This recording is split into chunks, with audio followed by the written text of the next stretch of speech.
they're going to be playing in Junk Park for Siege right here. Some of the most played brawlers are Penny, Tick, and Barley. And yeah, of course those throwers are always doing really good right there.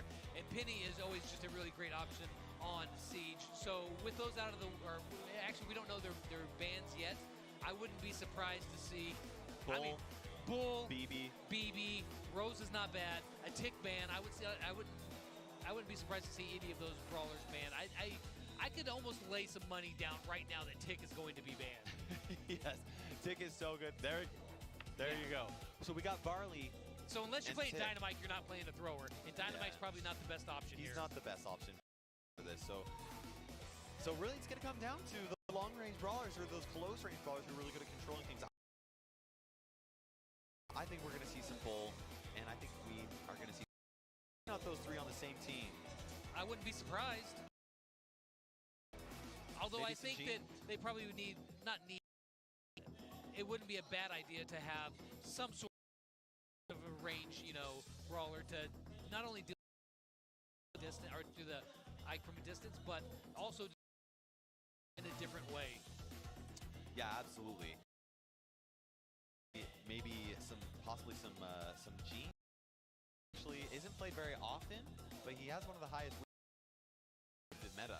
True, and if he uses Spirit enough, then he can actually not stand toe to toe, but yeah, absolutely. So we'll see this map. Not a lot of walls. It's got some bushes on there, so we might even see. This will be interesting. Look at them though. They do. Both teams. I mean, SSG have to be in their throats right now because over the next few games is going to matter. $1,000 is difference here. Yes, right here. Oh, Gene, Daryl, and Rosa over on Tribe. Very tanky options, just like we talked about. We mentioned Gene. Gene versus, Daryl versus Bull. That's the real difference here. I think I like Bull better. He's got a longer range to get in there. But then again, Daryl's going to have more opportunity to roll around, grab some of those bolts, and also maybe like assassinate someone who's got a bolt to take it back for your team. So it'll be interesting. Yeah, I don't actually know which one I like. Ever since Daryl got a buff, it's been tricky to say. Daryl is dominant, but here they are rolling right in. Gene feeding in the center, and we've got Rosa's versus on this side. Again, just what I was saying, Slash rolls in there. So just barely. No, he is not able to. It looks like it's a 2. Okay, so it looks like we've got SSG's got complete control. They got complete control. So at level 3 bot, plus they have. And that kill right there is really going to help him. They got every single bolt that's dropped. They've gotten killed, and now they are pushing in. How much damage are they going to be able to pull right there? Look at that. He opens up that wall. That's going to be very important. A ton of damage right here, but they already have the control of the center and 3 bolts. He gets in and ends up getting pulled, but he's able to take out Crunch before he gets taken out. Man, I tell you what, they were oh my goodness. And they're finally starting to bank a few bolts. This will be their 4th one. They need those. No, it looks like it looks like Tribe's actually going to get some more bolts right here, so we'll see. So they've got to make this happen right here. Otherwise, they have and one I don't like the Crying Man just use to take some of those shots from the eye coming in, but Jack Chevel's got that super built up. The boss there, and they're just staying back. They're content. Their whole goal is to regain control of the center, and now, they did that. Whenever SSG, here's the play. If Tribe can hold control, if they can keep it winning, but they can't lose control. They gave up damage for very well for them. Look at that. Look at this. They're regaining, I think, and I think that's going to be it for them. 9 bullets. 10, they got 10. Are they going to get? Bento's looking for a dive right there. 11 Siege bot. This is not G Brazil. That bot gets pulled Tufa, but it does not end up happening. Tufa ends up getting taken out. Boss, they're holding him up. They're wailing on that boss. It is a look. Going to be able to hold it back. Tribe ends up taking them out. And there we go. That is enough damage for them. That was insane. What you saw, the reason why Tribe was able to get that victory was because in with that second bot, they just focused on Dylan. So they could catch up to the bolt amount that the enemy. To a lot of players that don't play, the higher. You think, why aren't they going in to get that damage on the safe? Because that they knew they were going to get a little bit, but they knew that the important thing right here is that we have to control the mid. If we don't get these bolts, we're going to end up like we were at the very beginning. So let it go. It'll do what it does, and we're going to hold this. We're going to hold the fort. They shall not pass. We will get these bolts the next push. Yeah, and on that last push, it was actually really crazy. You all all 6 players right around.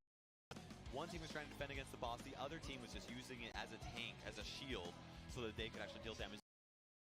And that's not what you want. You do not want to get wipes when you got a boss coming down.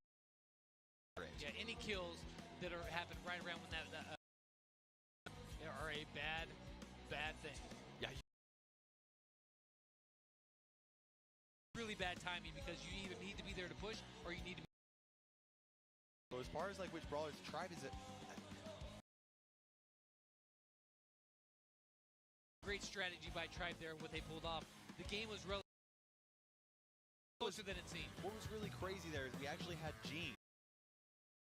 A lot of poles and using that pole in order for, and they even did use it to get rid of some of the walls and stuff. With the tank comps. They're doubling down on their HP. This Capo, is something we haven't seen yet. Yeah, Poco's running into Capo. He is going to get, well, he can spam them with shots, keep them healed up, and do almost unkillable in that way. It's going to be really hard. The enemy team, they've got a lot of HP as well, but Gene just lacks on that DPS. However, Gene does have that advantage of using that super to pull them onto the enemy side, or onto their side. Strategy that they're going to try to employ. Get them to the semifinals. Crying Man getting that first grab a bolt and is able to pull Crying Man over. Deposit that bolt before he gets up to falling. While he was that magic hand, the bolt flew back. Slash rolls in. So control right here is very important. Oh, Beto ends up actually falling back very. Tribe actually has control of the center here. Crying Man going in there with, but Parzival is able to fall just Parzival all the way back with.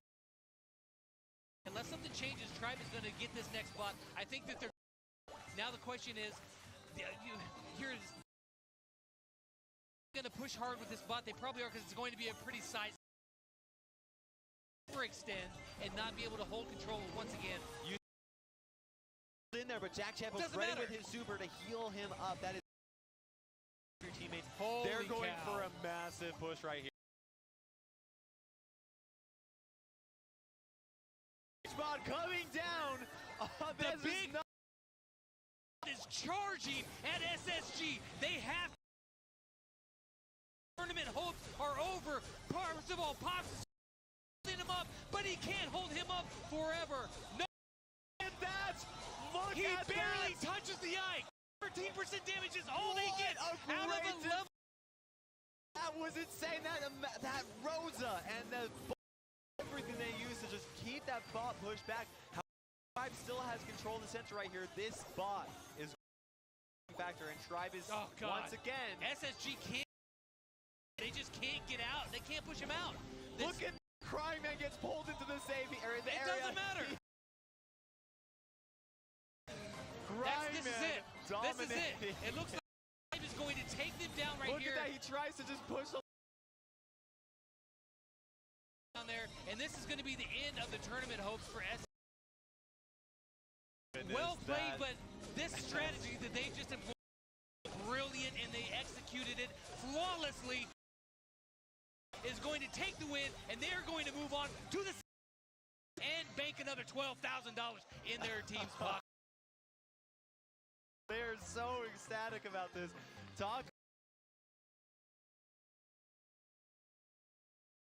And 2, but but Tribe really did have absolutely dominated that Siege gameplay. Wow. Really a game or a match of back and forth. It's like, who is better on this game mode? And it was forth and back and forth, but in the end, game modes than SSG was. And that's what really matters. You can't just be good with one brawler. You have to know how to and be able to play against the best here, because each of these teams won their own regions, and this is the first time we are seeing players in the world compete against each other for that shot. $1,000 prize for first place. It was a really great play. I love the fact that we got to see the strategy that we haven't seen yet in this tournament, and not only absolutely hammered it, they did so good. They got so much control, and they knew exactly when to sacrifice the bot to go on the push. Yep. I mean, thing that a lot of players don't see very often. Let our bot just go down there. Let's just hang tight by these walls so they can't come in. Times. Yeah, no, they worked for it, but more important, and it was just some really brilliant gameplay. Going back to even like some of the heist gameplay that they had was great too. They did suffer some losses obviously there in Brawl Ball, where they just got SSG played brilliantly, and you've got to tip your hat to SSG because they played a very hard-fought game. They, you know, and that just goes to show how skilled all. Our favorite was Tribe. We ended up coming in close, but Brazil, they did a fantastic job. Semifinals, they are going away with 3 of them. That's a lot of money. That's not too shabby. Hey guys. Yeah, that's right. This competition is not over. We are going to be seeing against Animal Jumperoo. Here's what I'm excited for this next one, because almost unanimous, every team was asked, which is the most feared team? Which 2 teams that people picked, and they're playing against each other. Yeah, let's go ahead and take a look at this and see what they have to say.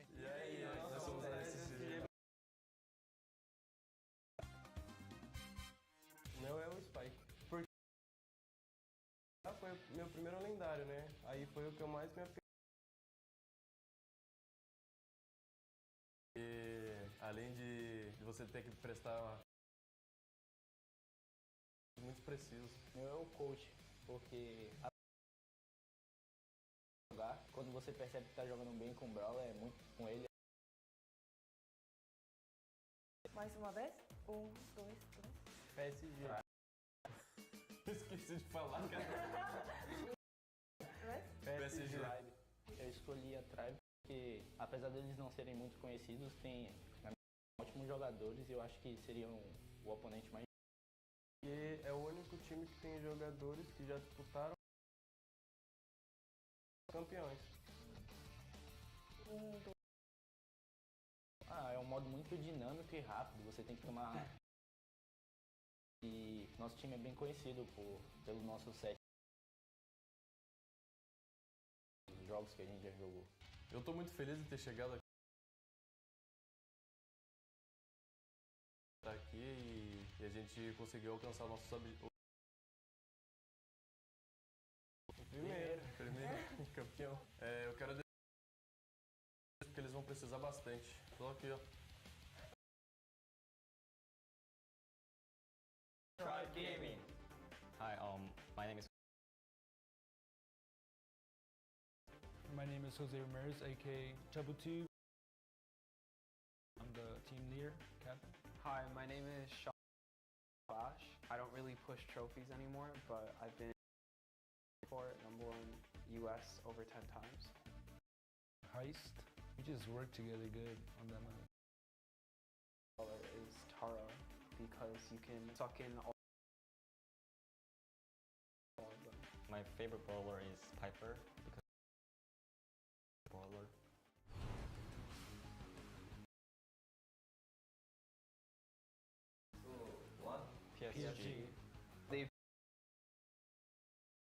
first one we've been to.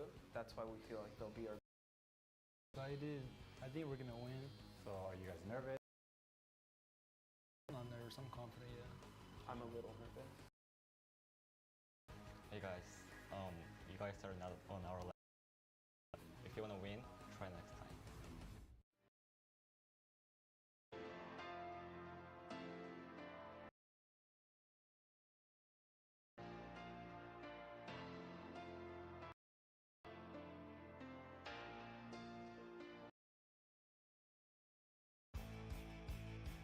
Look at those matches.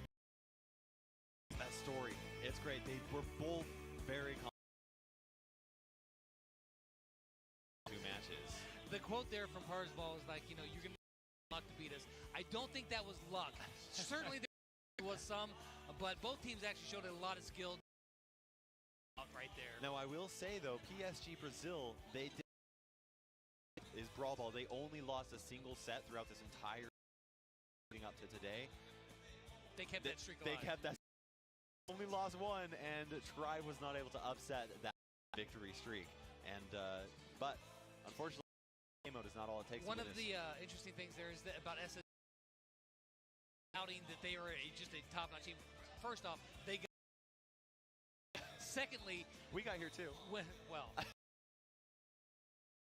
But the game lead developer for they were his pick to win. Yeah, but we're actually going to take highlights here of those matches to see exactly what it came. Like what he said earlier, if Sweet Street at the end, you know, where you get to, right on. to see it all. Game when Slash was playing 8-bit right there. His Piper. Crying Man was getting those snipes. He started off.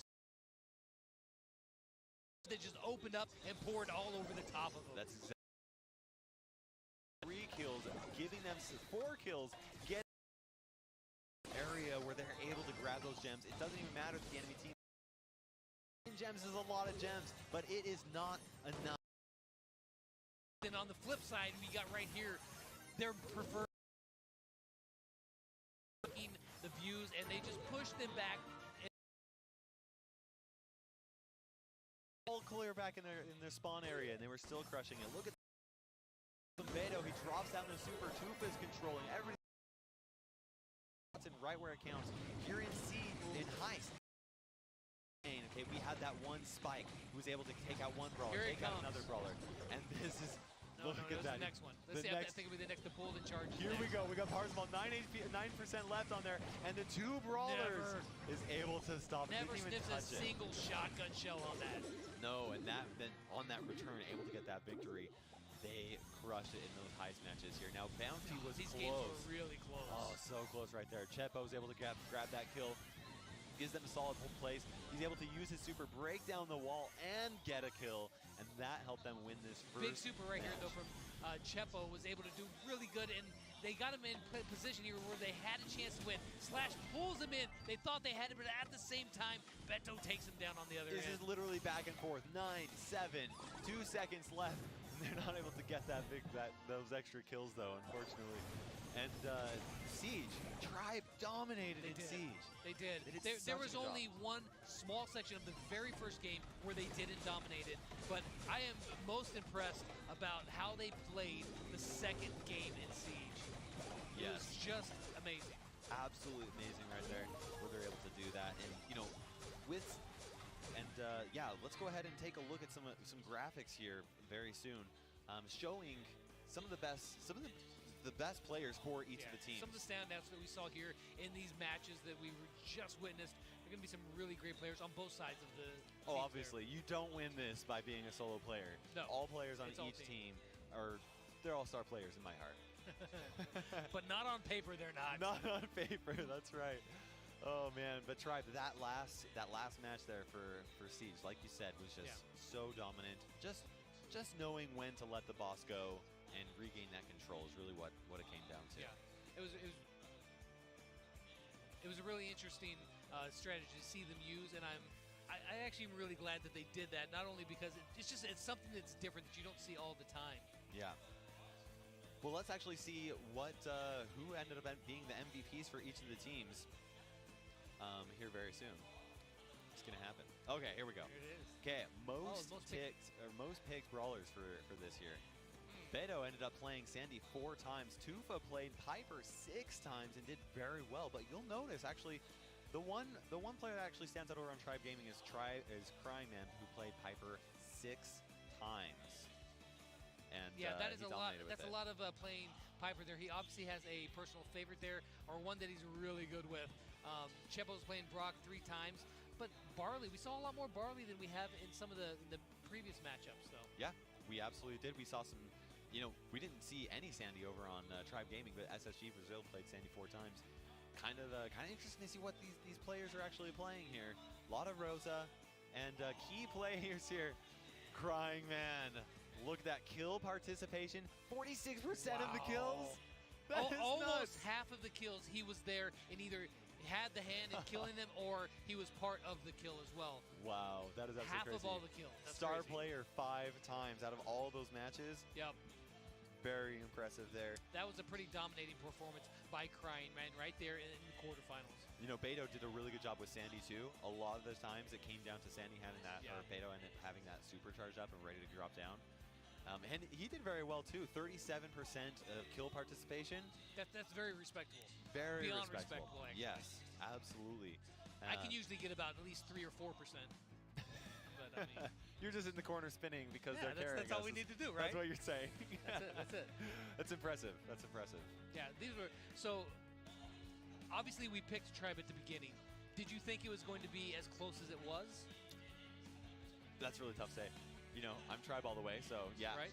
I think the Tribe was going to sweep it originally, but that didn't happen. Yeah. No, I actually really thought that. Yeah, it was going to be really good. But that's going to wrap it up for this one right here, because next up we've got PSG versus Animal Jumper. Oh, it's going to be a good one. You guys don't go anywhere. This is the one to watch.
on here? No time to explain.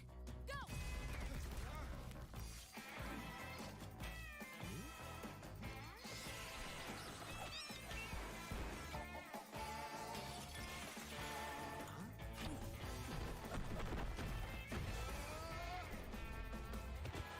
Someone normal.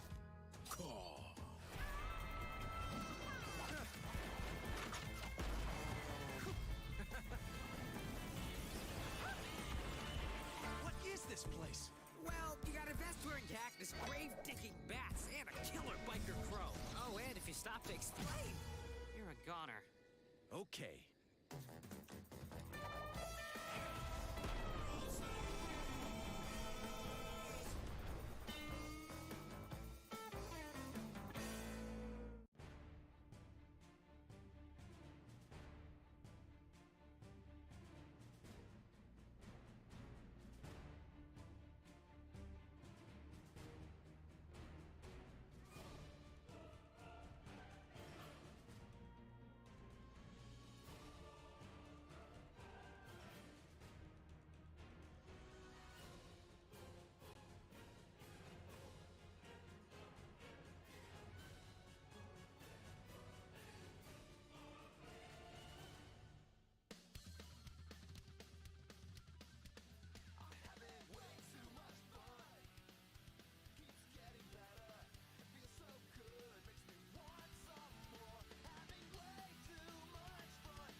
E aí, nós somos da SCG Brasil.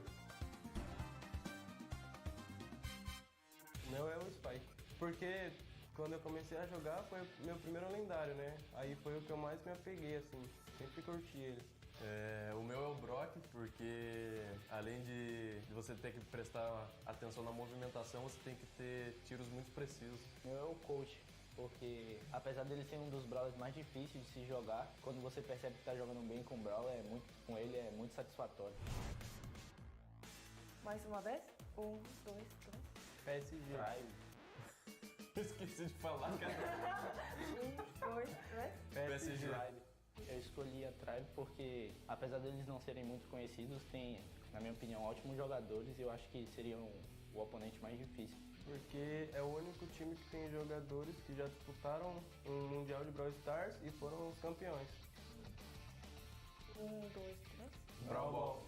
É um modo muito dinâmico e rápido, você tem que tomar as decisões bem rápidas e nosso time é bem conhecido pelo nosso set de Brawl Ball. A gente só perdeu um set de Brawl Ball em todos os jogos que a gente já jogou. Eu tô muito feliz de ter chegado aqui, tô satisfeito com os resultados. Eu acho que a gente treinou para estar aqui e a gente conseguiu alcançar nossos objetivos. Qual é a nossa classificação? O primeiro campeão. Eu quero desejar uma boa sorte para nossos inimigos, porque eles vão precisar bastante. Tô aqui, ó. We are Tribe Gaming. Hi, my name is Crankman, and my trophies is 20k. My name is Jose Ramirez, aka ToubleTube. Highest trophy is 20k. I'm the team leader, captain. Hi, my name is Sean, aka Slash. I don't really push trophies anymore, but I've been #1 in the world before, #1 US over 10 times. Heist. We just work together good on that map. Yeah. My favorite brawler is Tara because you can suck in all 3 of the people and they can't move and you can just kill all of them. My favorite brawler is Piper because I love to play a long-range brawler. Which team do you think is going to be your biggest rival? 3, 2, 1. PSG. They've been to a lot more lands than we have. This is the first one we've been to. That's why we feel like they'll be our biggest rivals. I'm excited. I think we're gonna win. So are you guys nervous or you just have confidence? I'm not nervous. I'm confident. Yeah. I'm a little nervous. Hey guys, you guys are not on our level, so if you want to win, try next time.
And welcome back to the Brawl Stars World Finals, where the action is still heating up. We are halfway through our day, and the quarterfinals have seen 2 teams advance so far. You want to say who they are, my friend? We've got Tribe Gaming and the hometown team, the Three Bears, and they have been incredible matches, but the incredible matches have just started because we've got one of the most anticipated matchups that's going to be here tonight, and that is going to be PSG versus Animal Champeroo. That's right. Paris Saint-Germain is one of the biggest teams in terms of fear instilled in their opponents. We asked all the teams what they thought their #1 opponent was going to be, and PSG was the team that got mentioned the most in terms of opponents that they thought might be able to take them down. But Animal Champeroo wasn't actually far behind. This could be one of the best matches of the entire weekend, Lex. Yeah, one of the players for Animal Champeroo, Hagageo, he was mentioned many times as one of the best players in this. And some of the best players, obviously, right over on the other side, YDE probably has one of the... Yeah, he has like so many level rank 35 brawlers. It's pretty astounding. And we're going to see here... Rank 35 being the highest you can get in the game right now. And he has been able to play all of them at a really high level. That really speaks to me about his diversity as a player, but we're just about ready to get into the predictions now, and I think that we might actually be disagreeing on this one, not because I'm so passionately against PSG, but look, I felt like the Japanese team has a solid chance. They're underrated, and Animal Champeru is going to give you an upset. That's what I say. Well, I mean, if you're right, you are obviously would be the smartest man in the room here, because you will know something that nobody else does here, because we've all went with PSG except for you. And, obviously, they've gotten here. They've done a great job. There's no way that they're going to even remotely think about going down without a massive fight. I've been to Paris. I've seen the team. They are a great squad of guys, and they clearly have a lot of support here in Busan, Korea. But Animal Champeru has got a lot going for them as well. They got a grand finals win in their qualifier at only 3-2. They are very familiar with these super tight matches, and I know that they have been training super hard in the days leading up to this event. They're also relatively local. They don't have a big time zone adjustment, so I think that that's going to play into their favor. They're well slept, they're prepared, and ready to go. Let's take a look at the teams. Hello, I'm Sam Bertley. I'm living in France. I'm 23 years old. Okay, I'm Mustafa Ibrahim. I'm 18 years old. I live in Austria. I'm Whitey, and I'm 17 years old, and I'm from Denmark. We found each other over the game and played a lot together, and we ended up doing really well together in tournaments. Then we got signed by PSG. Who is the best ace of the team? 3, 2, 1. I pick me because I know really me.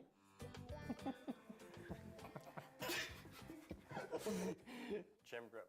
I picked it because I feel like it's a game mode where it's a lot about holding control and winning your lanes and the sides, and I think we're very strong. There's a lot of great teams from all around the world that is participating, but we have prepared a lot, so we are definitely feeling really ready for this. For the tournament, we have prepared a lot before by playing against a lot of other great teams. So we have prepared what brawlers we would like to ban, and prepared for what the other team could ban. Definitely we want to go all the way. We will do our best to beat you and make the best team win. こんにちは。私たちはアニマルチャンプル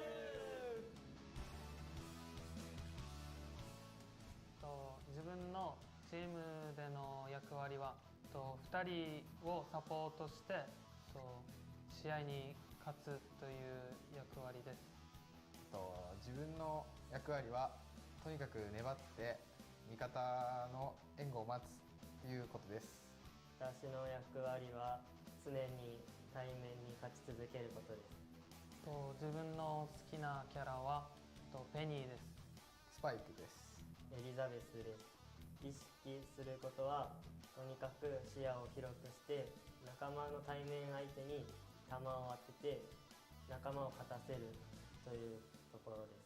8개 팀 중에 예상 순위 1番一番そう練習してきたんで多分どのチームよりも練習してるんで連携力で勝ちたいと思います。日本の強さを見せてやろう。1セットも取らせない。 Confidence from the Japanese team, and that's exactly what I want to see. I picked them, and they seem like they're going to the top. They've been practicing a lot, and they hope to not drop a single game, Lex.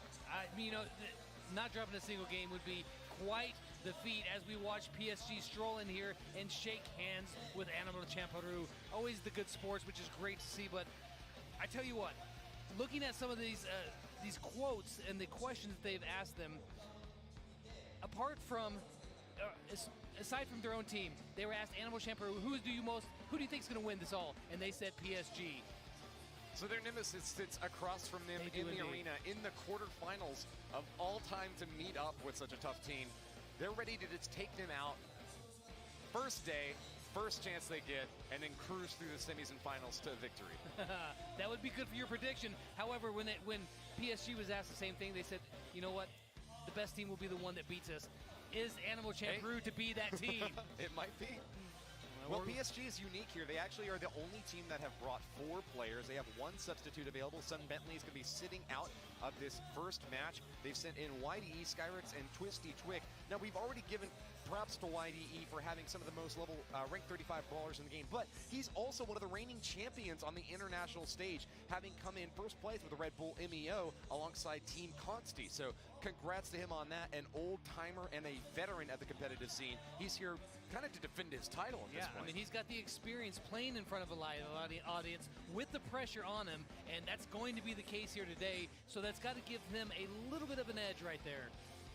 On the other side, Animal Champoru, we saw Ponkotsu, who actually likes to play Penny, and I don't think that that's a brawler that we've seen yet today, Lex.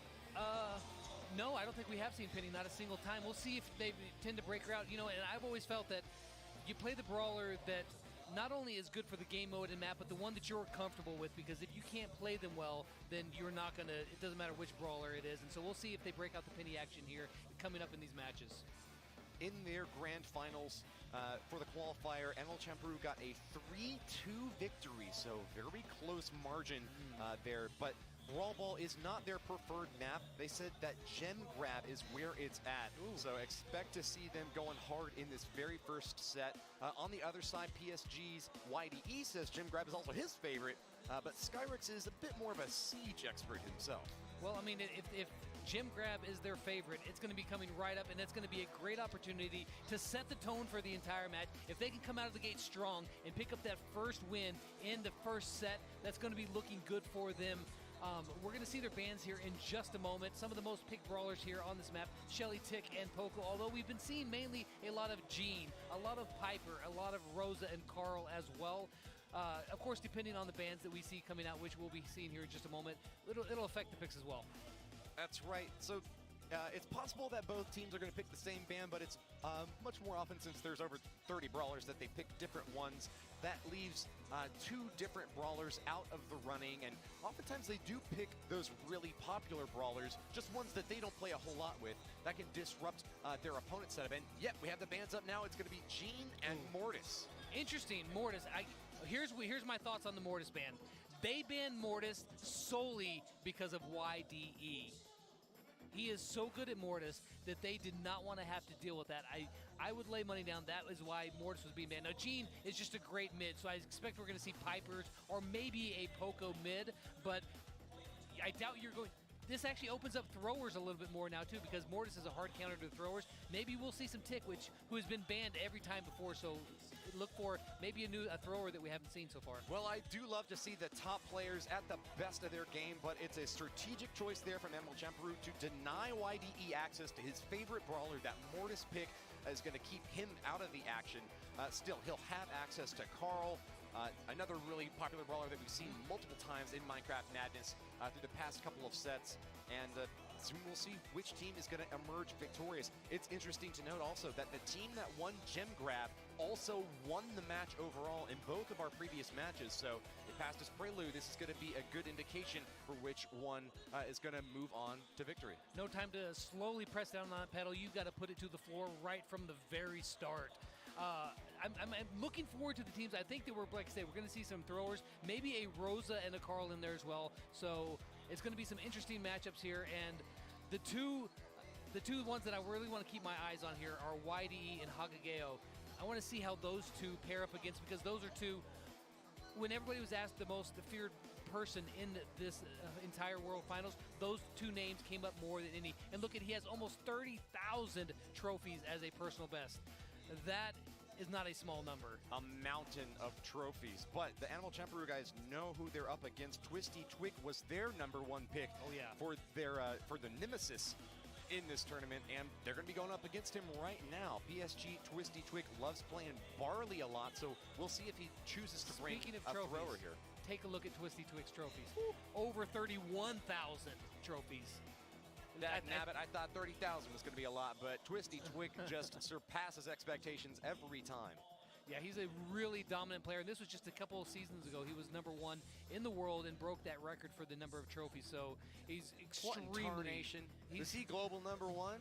Not at the moment, but he was. He's just an incredible player, and he's very... To get that high, you have to hit like over 1,000 on every single brawler, so he knows how to play them all. And looking at here right now, Spike, Piper, and Daryl versus Carl, Piper, and Daryl. So the difference here is Carl versus Spike. That's interesting. I think that Carl's got more range, but Spike has a little more stopping power for that Daryl that might be rolling in at them. We saw Piper picks preferring that ambush star power, but this time it's going over to snappy sniping for both teams, thinking that they can get some good hits in there and keep the firepower up. Meanwhile, just like we expected for YDE, he's picked his second favorite brawler there. Carl was a great option in matches 1 and 2, and he's going to be back in the action now. It's going to be up to Animal Champeroo to deny access to that middle using that area denial with Spike. She can dish out a ton of damage, that Sakura Spike, so watch for those cornering attacks. Yeah. Throwing him in right now. So Hakageo said that his favorite brawler was indeed Piper, and you can see he's playing it really strong right now. Instantly hits a couple shots on Skyrex, pushes him back, and they just walk right in, assume control of the center, and they do not want to let that go. Train's going through the center, but Animal Champeroo down a brawler now. Spike has been eliminated, and that's going to give them another opportunity. PSG pushing into the center. They get a second kill now, and that's 3 easy gems to pick up. Yeah, Daryl rolled in there, and he was not able to seal the deal. Got a little bit too big for his britches right there and was taken out. Well, Animal Champeroo are still in it. They're actually going to be ahead if they're able to pick up that 4th gem. But hold on, rolling on in. Double Daryl trouble over on the left side. Firing away at each other, but those steel hoops keep them in the action. Yeah, they both rolled in there. One of them had a pretty good roll. One of them, Twisty, actually missed as a tiny bit. But again, double rolls again. They can't really harm each other too much when they have those shields going. But at the moment, it's a pretty close game. Now, PSG does have the upper hand with 6-3 with another gem about to be collected, but now it's only 6-5. Yeah, really close. Small disadvantage for PSG, though. They've got their gems a bit spread out, so if they lose any of those attackers, that might be a swing in favor of Animal Champeroo. Animal Champeroo is going to leverage this train chugging through the red side of the map to take hold of the middle. Can they get that 6th gem and stay in contention here? Daryl pressuring over the left side. Piper's not willing to go into the center. Yeah, I've got my eye keyed on these 2 Pipers in the center because if one of those Pipers hits a shot Piper right goes down there, I was just saying, and Skyrex nails Hakageo. Twisty Twig rolling in there. Can he get the gems? No. Needs to deny access. They've got the 10. Last shot finishes off that Carl, and it looks like YDE will not get the 10 they were looking for. Piper is going to jump back, and that's going to be a blue team countdown. Can they finish off? Yes! No, the train hits him and takes him down, but they pick him back up. Now with 7, they may have enough time to pick up another gem in the center. They may have to come back in and defend some more because they can't just give it up. They're holding onto that center. We get a gem spawn every about 7 real seconds. close. So, it spawns at the bottom. That's going to be a pickup for PSG. But eliminated! And the jump from Piper out of that action. But wow! PSG's going to hold on to their gems, and they still have that 2-gem lead. Yeah. We need 2 more gems from AC if they're going to have a shot at winning this match. Hakageo made a great shot to stop the countdown, but can they keep it? They've tied it back up now. 11 gems apiece. That gem spawns, and it does come down to PSG's side, but they're held up by the train. They can't immediately get back into position. A bit of an awkward setup now as YDE has got all the gems for PSG. They really wish it was on a long-range brawler like Piper, because that means that Carl doesn't have the freedom to make those charges like he really wants to do to get that aggression in. He's firing away, but it's a countdown for Animal Champeroo. 15, 20, 25 gems. They're on the retreat. All they have to do is hold for 5 seconds, and that'll be victory for the Japanese team. They've got it going right now. Twisty's got that super, but it's going to be too late. They cannot get to him in time, and Animal Champeroo coming out strong right out the gate and picks up the first victory in that first game. Certainly not dominating fashion. They were down quite a few times, but they held consistent. They were telling us about how their main advantage is their synergy, their teamwork is what's going to get them the win, and they were cool under pressure. They were able to pull off that victory, sniping down Piper's and Carl's left and right. Very well played to them, lads. Yeah, I tell you what, Hakageo said that his favorite brawler is Piper, and he is the one at the very end that was able to hit a shot with just a few seconds left on countdown to stop it and to give them another little breath of life, and they took that breath of life and they breathed it in and they came back. The breath of life. Hagego's Piper snappy sniping cannot be denied.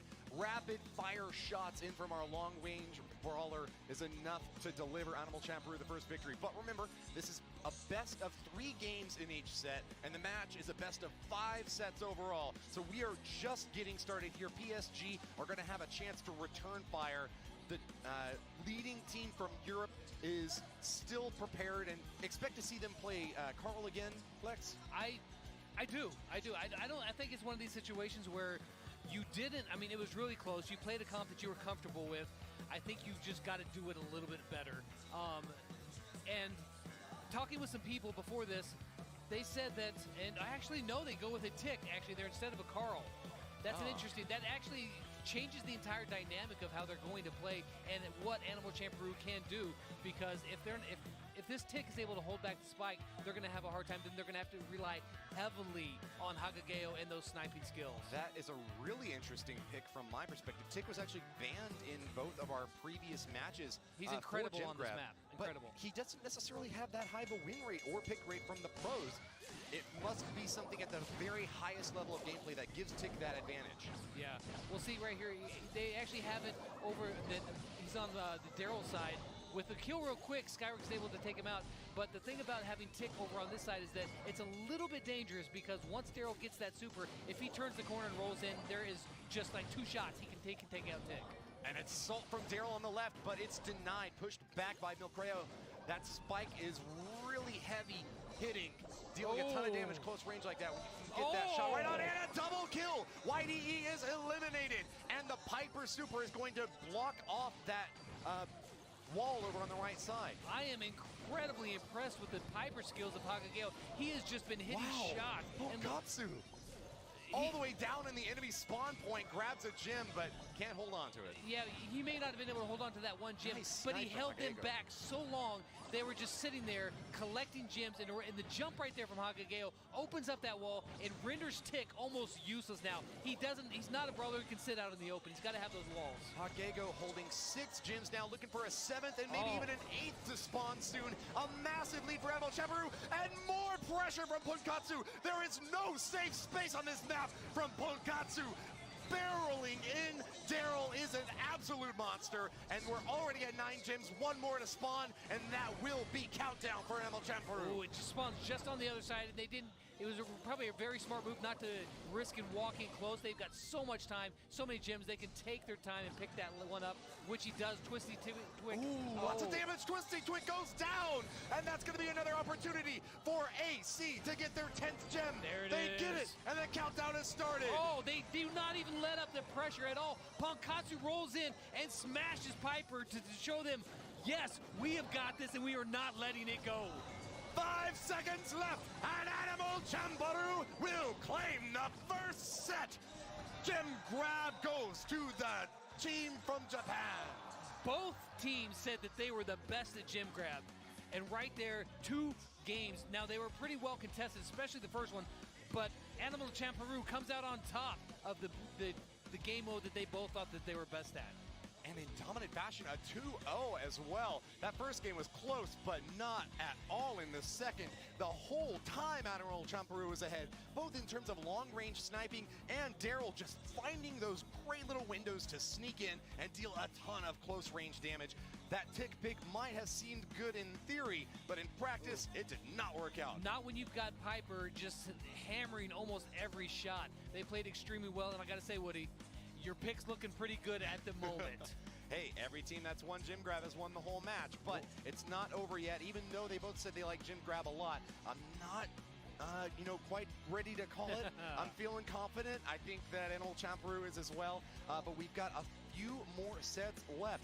Next up is going to be Brawl Ball. That is a game mode that Animal Champeroo won in their qualifiers, but it was a very tight 3-2.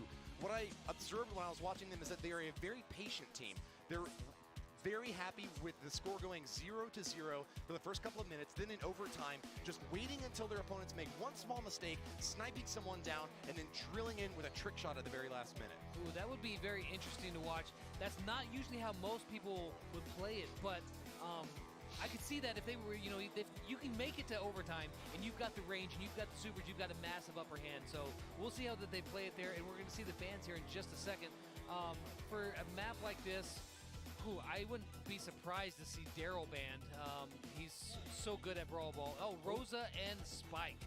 Okay, the Tank Stopper, a big tank that is probably the most prevalent on this map. I can see it. So, looking at these, I mean, the options are pretty limitless right here. Well, no, I wouldn't say limited to 28 other brawlers. But let's see. Well, we do know that it's very popular to pick a big, heavy hitter. Shelly and El Primo are both popular options here. But we've also seen Bull every now and then, and he's got a pretty decent win rate of his own. But with the bans coming in from Rosa and Spike, it looks like Animal Champeru and PSG are willing to go a bit more heavy-handed and try for that aggressive hit. You know, I was talking to Kairos earlier, and he agreed with you. It's often more the case that teams build up a comp that they think can get an aggressive lead early on, score a couple of goals, and get it done in a minute. But Animal Champeru, it hasn't really ever been the team that scores first in these Brawl Ball matches. Twice in the qualifiers, they were down 0-1, and then came back with 2 goals in a row. So they never are the first one into the action, but they usually do get the last word. Well, there's definitely something to be said about feeling out your teammate, getting a feel of how the flow of the game is going, and then finding your moment and capitalizing on that. However, of course, you never want to start with your 1 foot in a hole there in the grave, because then you're just going to get buried in the end unless you can turn it around. And taking a look at the picks that they've got here, Carl, Shelly, Sandy, pretty classic picks for this map. But then here's what's really interesting right here is that YDE's team, PSG, they are going with a very heavy Poco, Daryl, El Primo, with Poco using the El Capo star power. So they are going to be incredibly hard to kill. Hagageo has his work cut out for him with the Shelly. Animal Champeru lost their first Brawl Ball match in the qualifiers against a team running Sandy, and ever since then they've included Sandy in their lineup and have been able to pull off wins in these matches. It's going to be Hagego as the heavy, though, or the top side.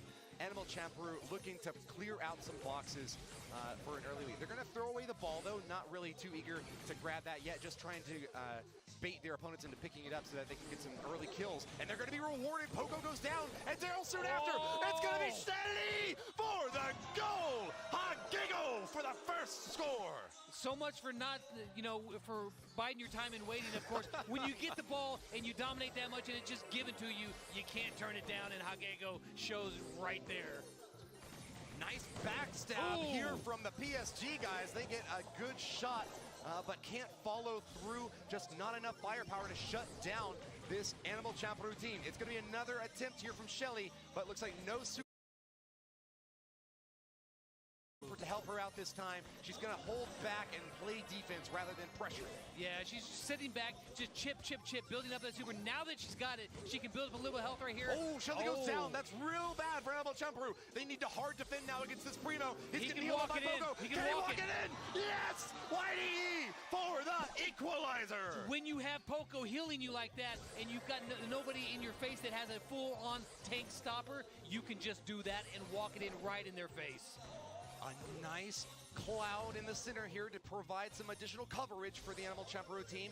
They are able to get 1 kill, a second kill now. Are they going to pressure, or is their time not yet here? It's going to be close. I think that they're going to sit here and wait for the other tank to respawn, get Twisty Twig back in there, and now that they do, with the full steam ahead of them, they can move in there. Shelly doesn't have her super, she does now. This is going to be interesting. If they can get in position.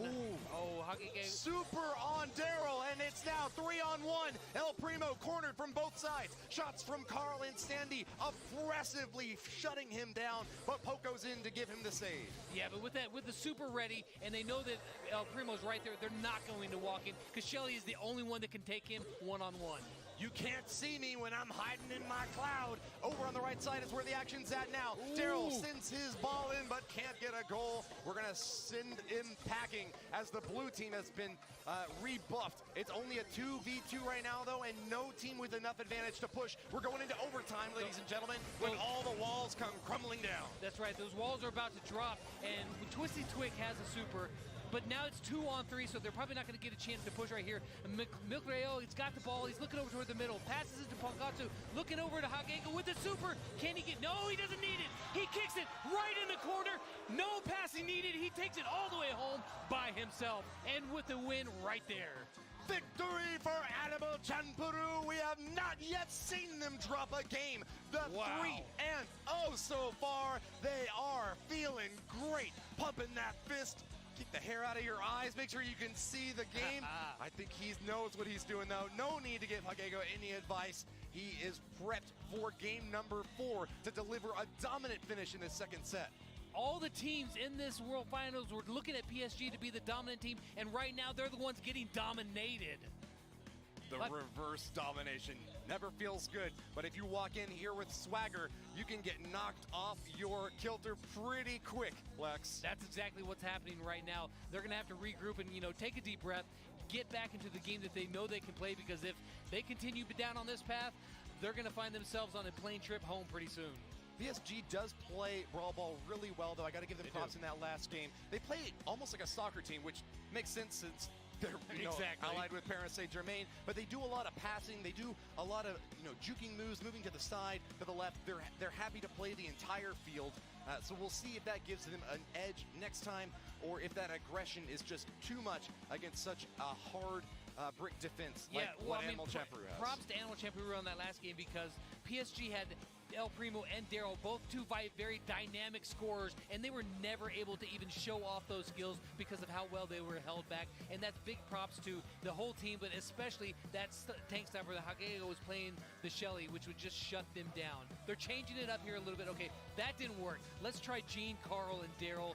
And on the other side, Animal Champeru, they've got the Carl, the Shelly, and the Sandy. Same setup. They're very happy with what they got in that last game. Why not?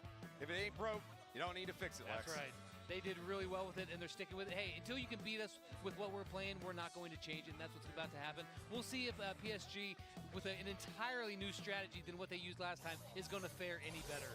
Gene with some early poke damage out of Carl on the right side. Shelly's hanging back, not able to get any of those close-range shots yet. No team ready to make a move, Lex. Yeah, Daryl doesn't really have a place to move with both the Sandy and the Carl holding down those sides. He's going to have to choose to take a little bit of damage to go for the ball. Oh, wow. Double elimination. Shelly and Daryl both go down, and without big tanks to go out in front, neither team is eager to attack. Carls are just using their little mine carts over on the left side to try to get some more star power, but they've got those hot rods, and they're zooming down the side there, but they can't really do much by themselves. So once the team spawn back in, which is right now, they're going to look to use some of those supers. Look at Daryl's super. Watch the super right here. He's got it. Shelly with the super.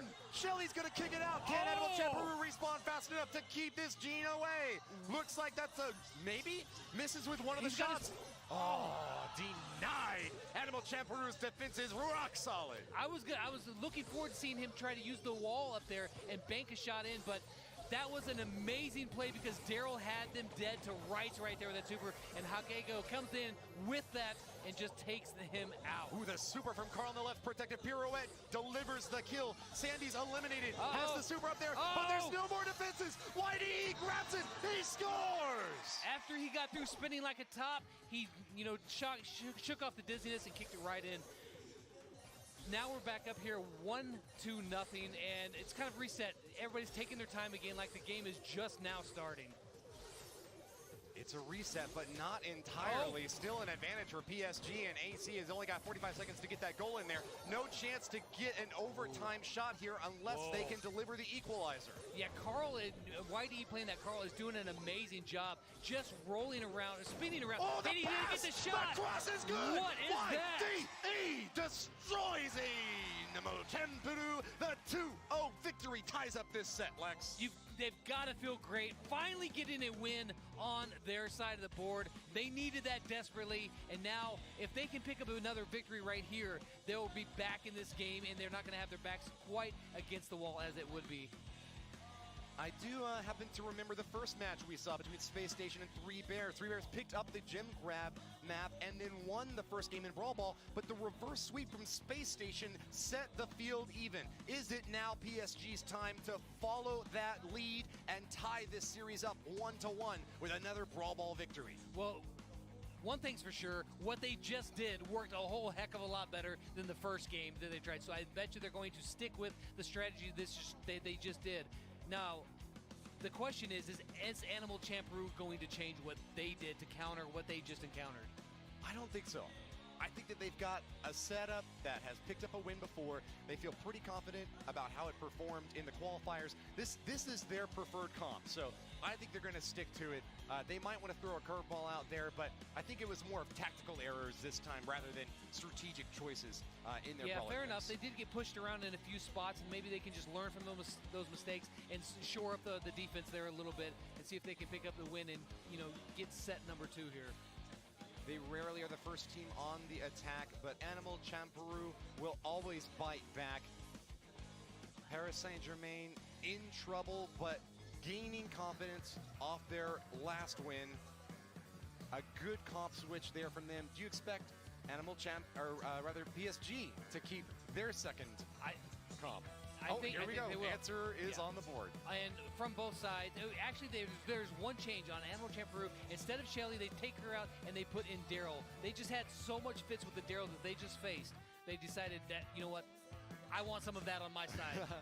Interesting, though, that there's no way for Animal Champeroo to bust up boxes now. They are going hard and heavy right in your face. They're expecting to get that triple kill and walk it in right after. Yeah. Again, they're going to start off the match here, both poking down on the sides. Interestingly enough, though, YDE goes way to the side, gets that angle, and it pushes them down way to the left there.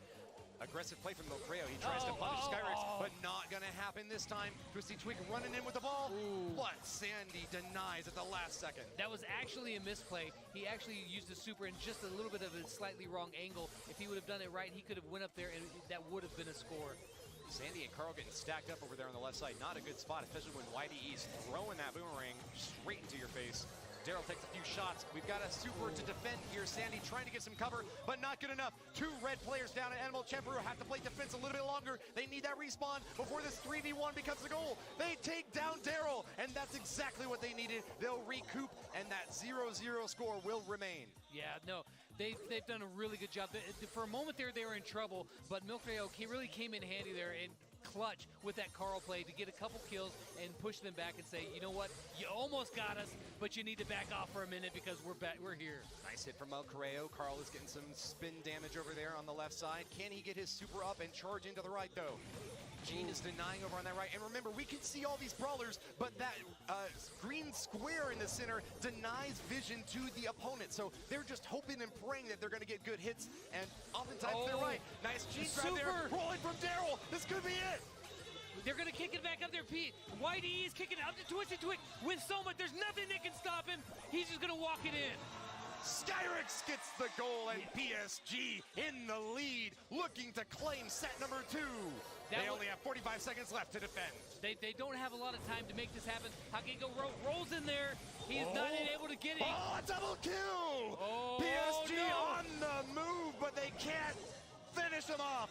3-0, the team kill from AC, but is it enough to get the win? YDE desperately trying to get the ball out of there, but Hagigo walks it right past him. There's nothing he can do. 1-1, 20 seconds left. Who's going to score? Are we going to overtime? Hagigo equalizes, and this is a familiar spot from Animal Champeroo. They often get scored on first, but come back with the reverse Watch sweep. the supers right here. Oh, he just missed it. Daryl's rolling in left and right, but no team gets a clear advantage. Gene looking to score, but he's got too much up against him.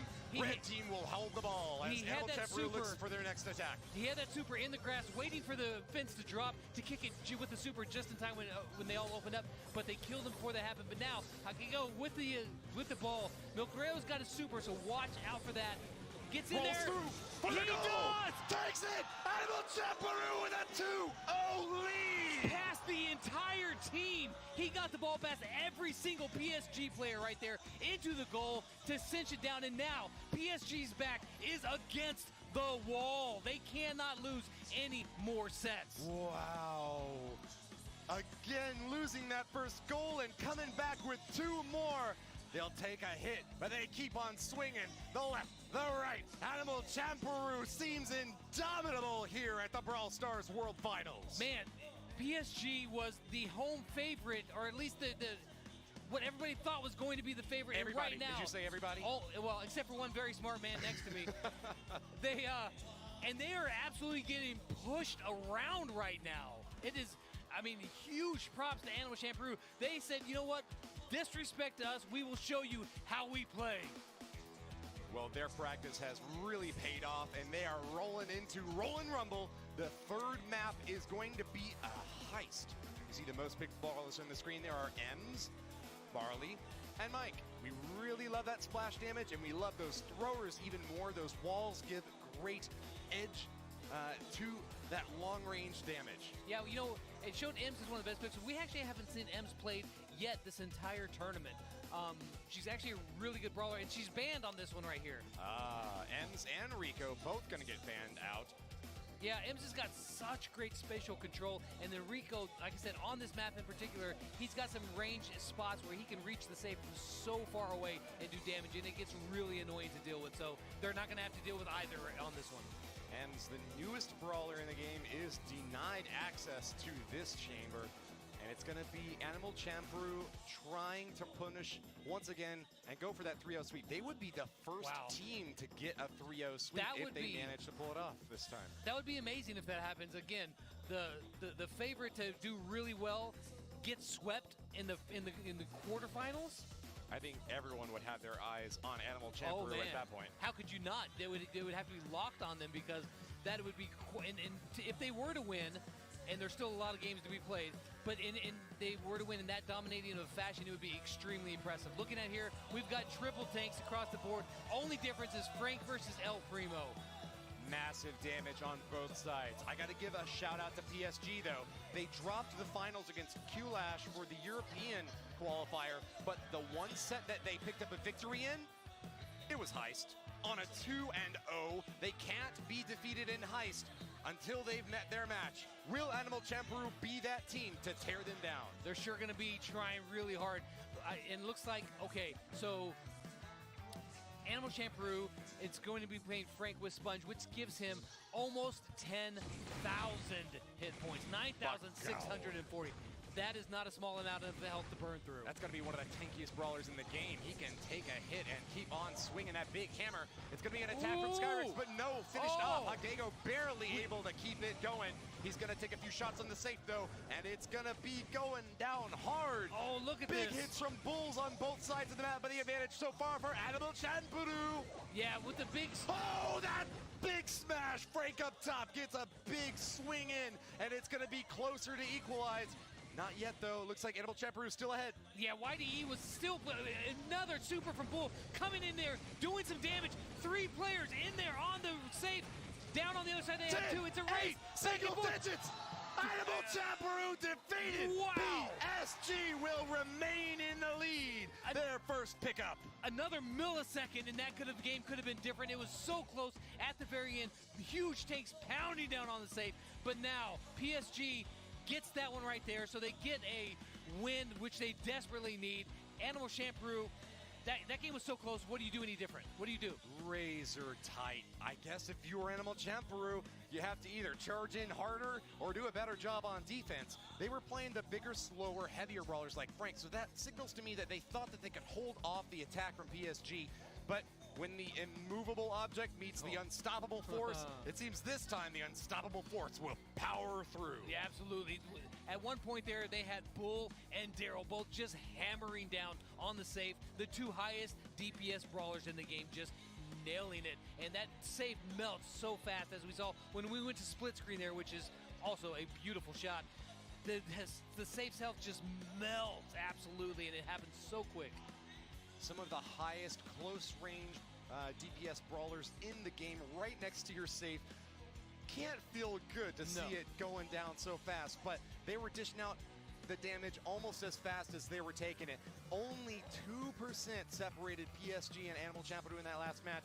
I gotta wonder, do you think Frank is gonna get swapped out for a quicker hitter this time. I would. Nope, they're not going to swap. See, I actually really like the El Primo pick, but obviously they know more than I do about what they can play and what they can play well. Well, I'd still like to hear your thoughts, Lex. Well, I do think that with El Primo being a lot more dynamic and being able to cover a lot more ground, he still has a stop, and he counters Frank directly. So it's interesting that they stuck with him despite that matchup. However, there is another change. YDE and PSG, they switch over and they have a Shelly on their team. They said, you know what, you want to play tanks? We'll roll in with the tank stopper. Sounds good. Twisty Twig getting double teamed over on the center here, though. Going to push into this safe. Looks like Daryl's going to get a few shots off, but he's going to have to get pushed back out. Frank not having a fun time as he tries to defend this top, but as you mentioned, El Primo is a hard counter, and he's getting lots of punches on this safe now. Oh, yeah. And if you're going to... PSG, yeah, YD is still sitting up there. They can't leave because if they do, he's going to do just that, jump in there. But he's actually going to go down right now. He finally was able to... after they rolled out a double team on him, that they finally took him down. Whoa! But a big super, he kills him and then rushes in. The running of the Bulls. Skyrix gets the kill and delivers the big damage to that safe. It's now lead for Animal Chanpuru. Oh, so I didn't see if Shelly's up near the top now. Normally, okay, she's dead now, but normally the Shelly is just going to sit back by the safe and do nothing but play defense the entire match, but she had it so under control. She rolls up top. A big super does catch Skyrix. That was a critical one. Gets one but misses the other. It's going to be another race as Shelly makes it onto the safe, kills the enemy Bull, but doesn't have much health left to take those shots. Animal Champroo getting hammered. Down to 24%, Lex. Yeah, Shelly's still sitting back.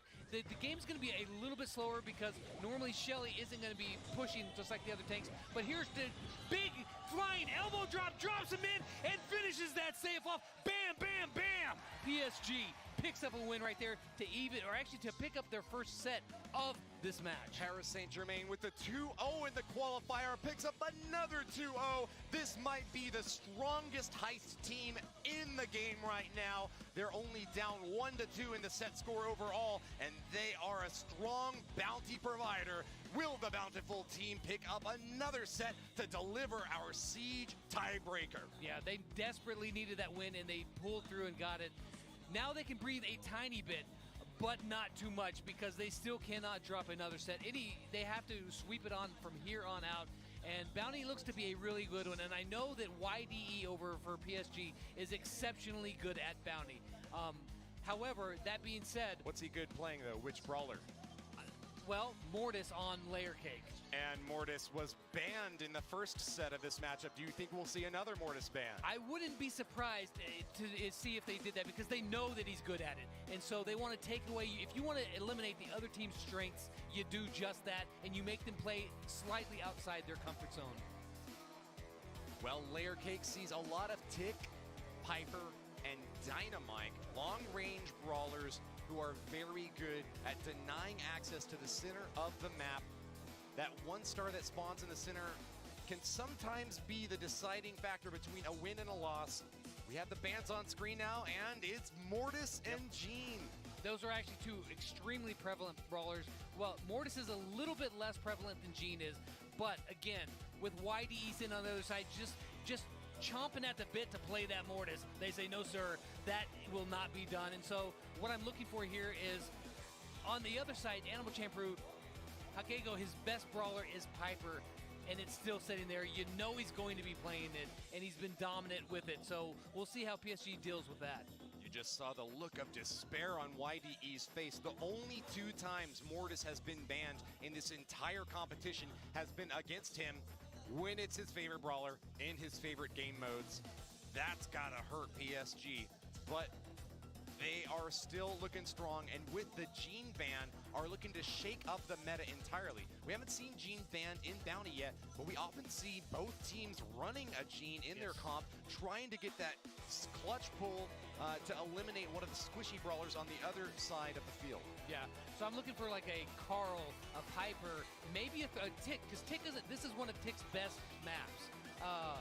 Probably the strongest comp that you're going to find is like Carl, Piper, and Tick, and all of those brawlers can be played right now, and so I would not be surprised at all to see both teams rolling out with a very similar comp to that. All right, well, we know that Penny is one of Ponkatsu's favorite characters. Will he bring her? Yes, he will. Penny's busting out for the first time with sweet balls of fire as her star power.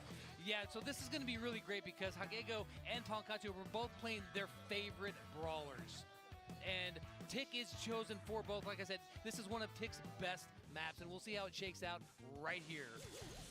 Goodness gracious. We are already seeing that firepower coming out early on.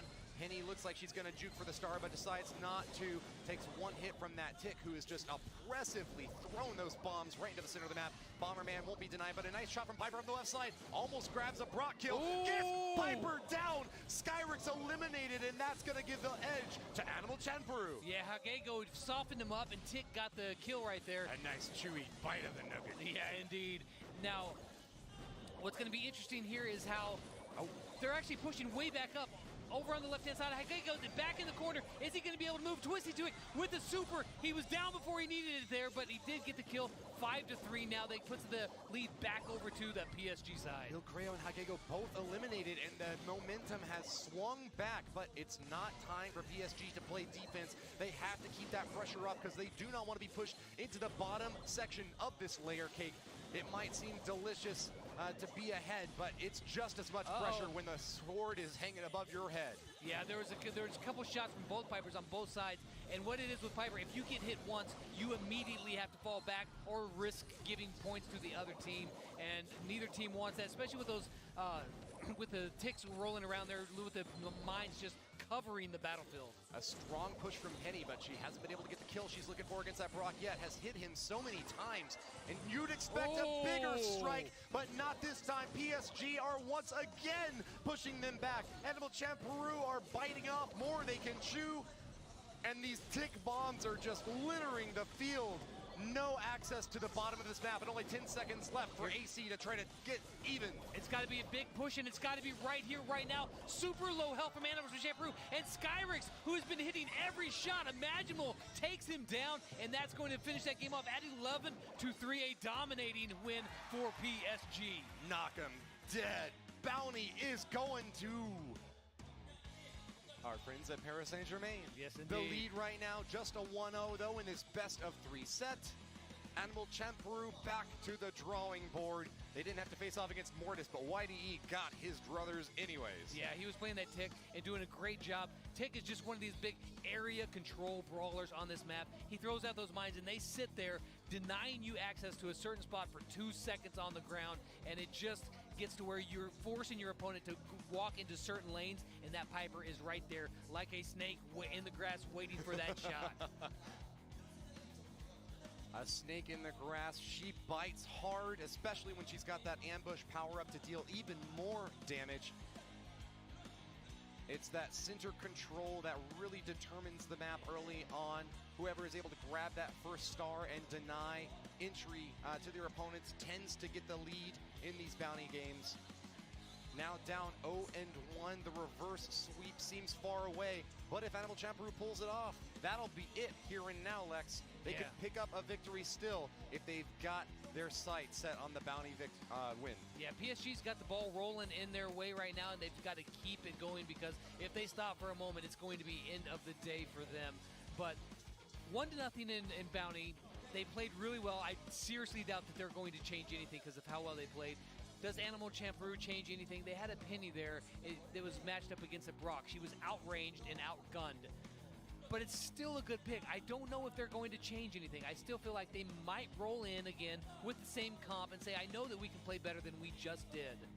Well, they faced off against a lot of challenges on their way here. We actually asked Milcreo what was the most difficult thing about reaching the World Finals. You know what he said? The layover in Seoul on the way here. That was the toughest thing. Maybe he didn't have Wi-Fi while he was right. in the airport. I mean, if that's as tough as it gets, then this should be a walk in the park for him. So we'll see how that rolls out. But I had a few incidents in Seoul myself. Oh, I'm sorry to hear about that. Do you want to share with us? No, that's okay.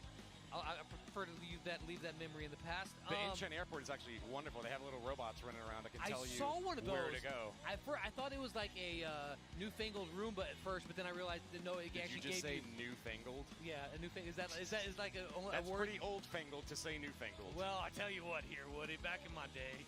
Yeah, Okay, boomer. It looked like a cleaning thing, but then people were walking up and asking directions to it, and it's pretty cool actually. Right. Well, I think that we're just about ready to get into game number 2 here. We'll see if Animal Jam Peru and PSG are prepared to hop back into the action. It's going to give them a little bit more time to maybe switch out their comps. Do you think that that's something to expect from the Animal Jam Peru guys? I mean, I think it's very possible considering that the last game went really poorly for them. But at the same time, if you think that Hagego Pipers is his pick and Milcreo is all about the penny, then I mean, they feel confident in those brawlers. Yeah. Maybe they just roll in with them again and realize that we can do better than we just did. Yeah. Well, I think that the tick was what really gave them a lot of trouble there.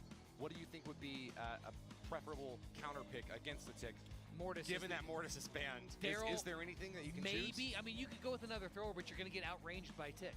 So, I mean, there's possible a Daryl pick could come in and do something. Would busting down those walls help at all, or is Tick just going to hide behind a different pair of walls? So, I mean, yeah, there's quite a little bit of walls to bust down, but I mean, Piper can do that a little bit, but she puts herself at risk if she goes to move forward to try to jump, so that's usually not what happens.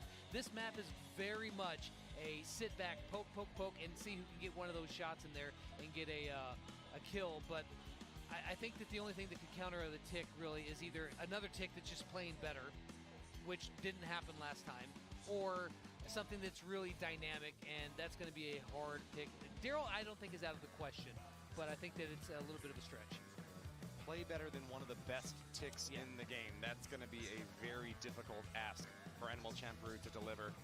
But, hey, looks like there's still a shot. They're both going to take those two long-range brawlers. The King and Queen, as our friend Kairos called them, Piper and Brock, with Tick to support. And even the same star powers except for Brock. Yeah, so they did switch out the Penny. They decided that, like I said, she was getting outranged and outgunned by Brock, so they're going to match it, and they're just going to see who's the better players here. Now, Twisty Twig is using Rocket number 4, and Milcreo is using Incendiary. Oh, what map do we have here?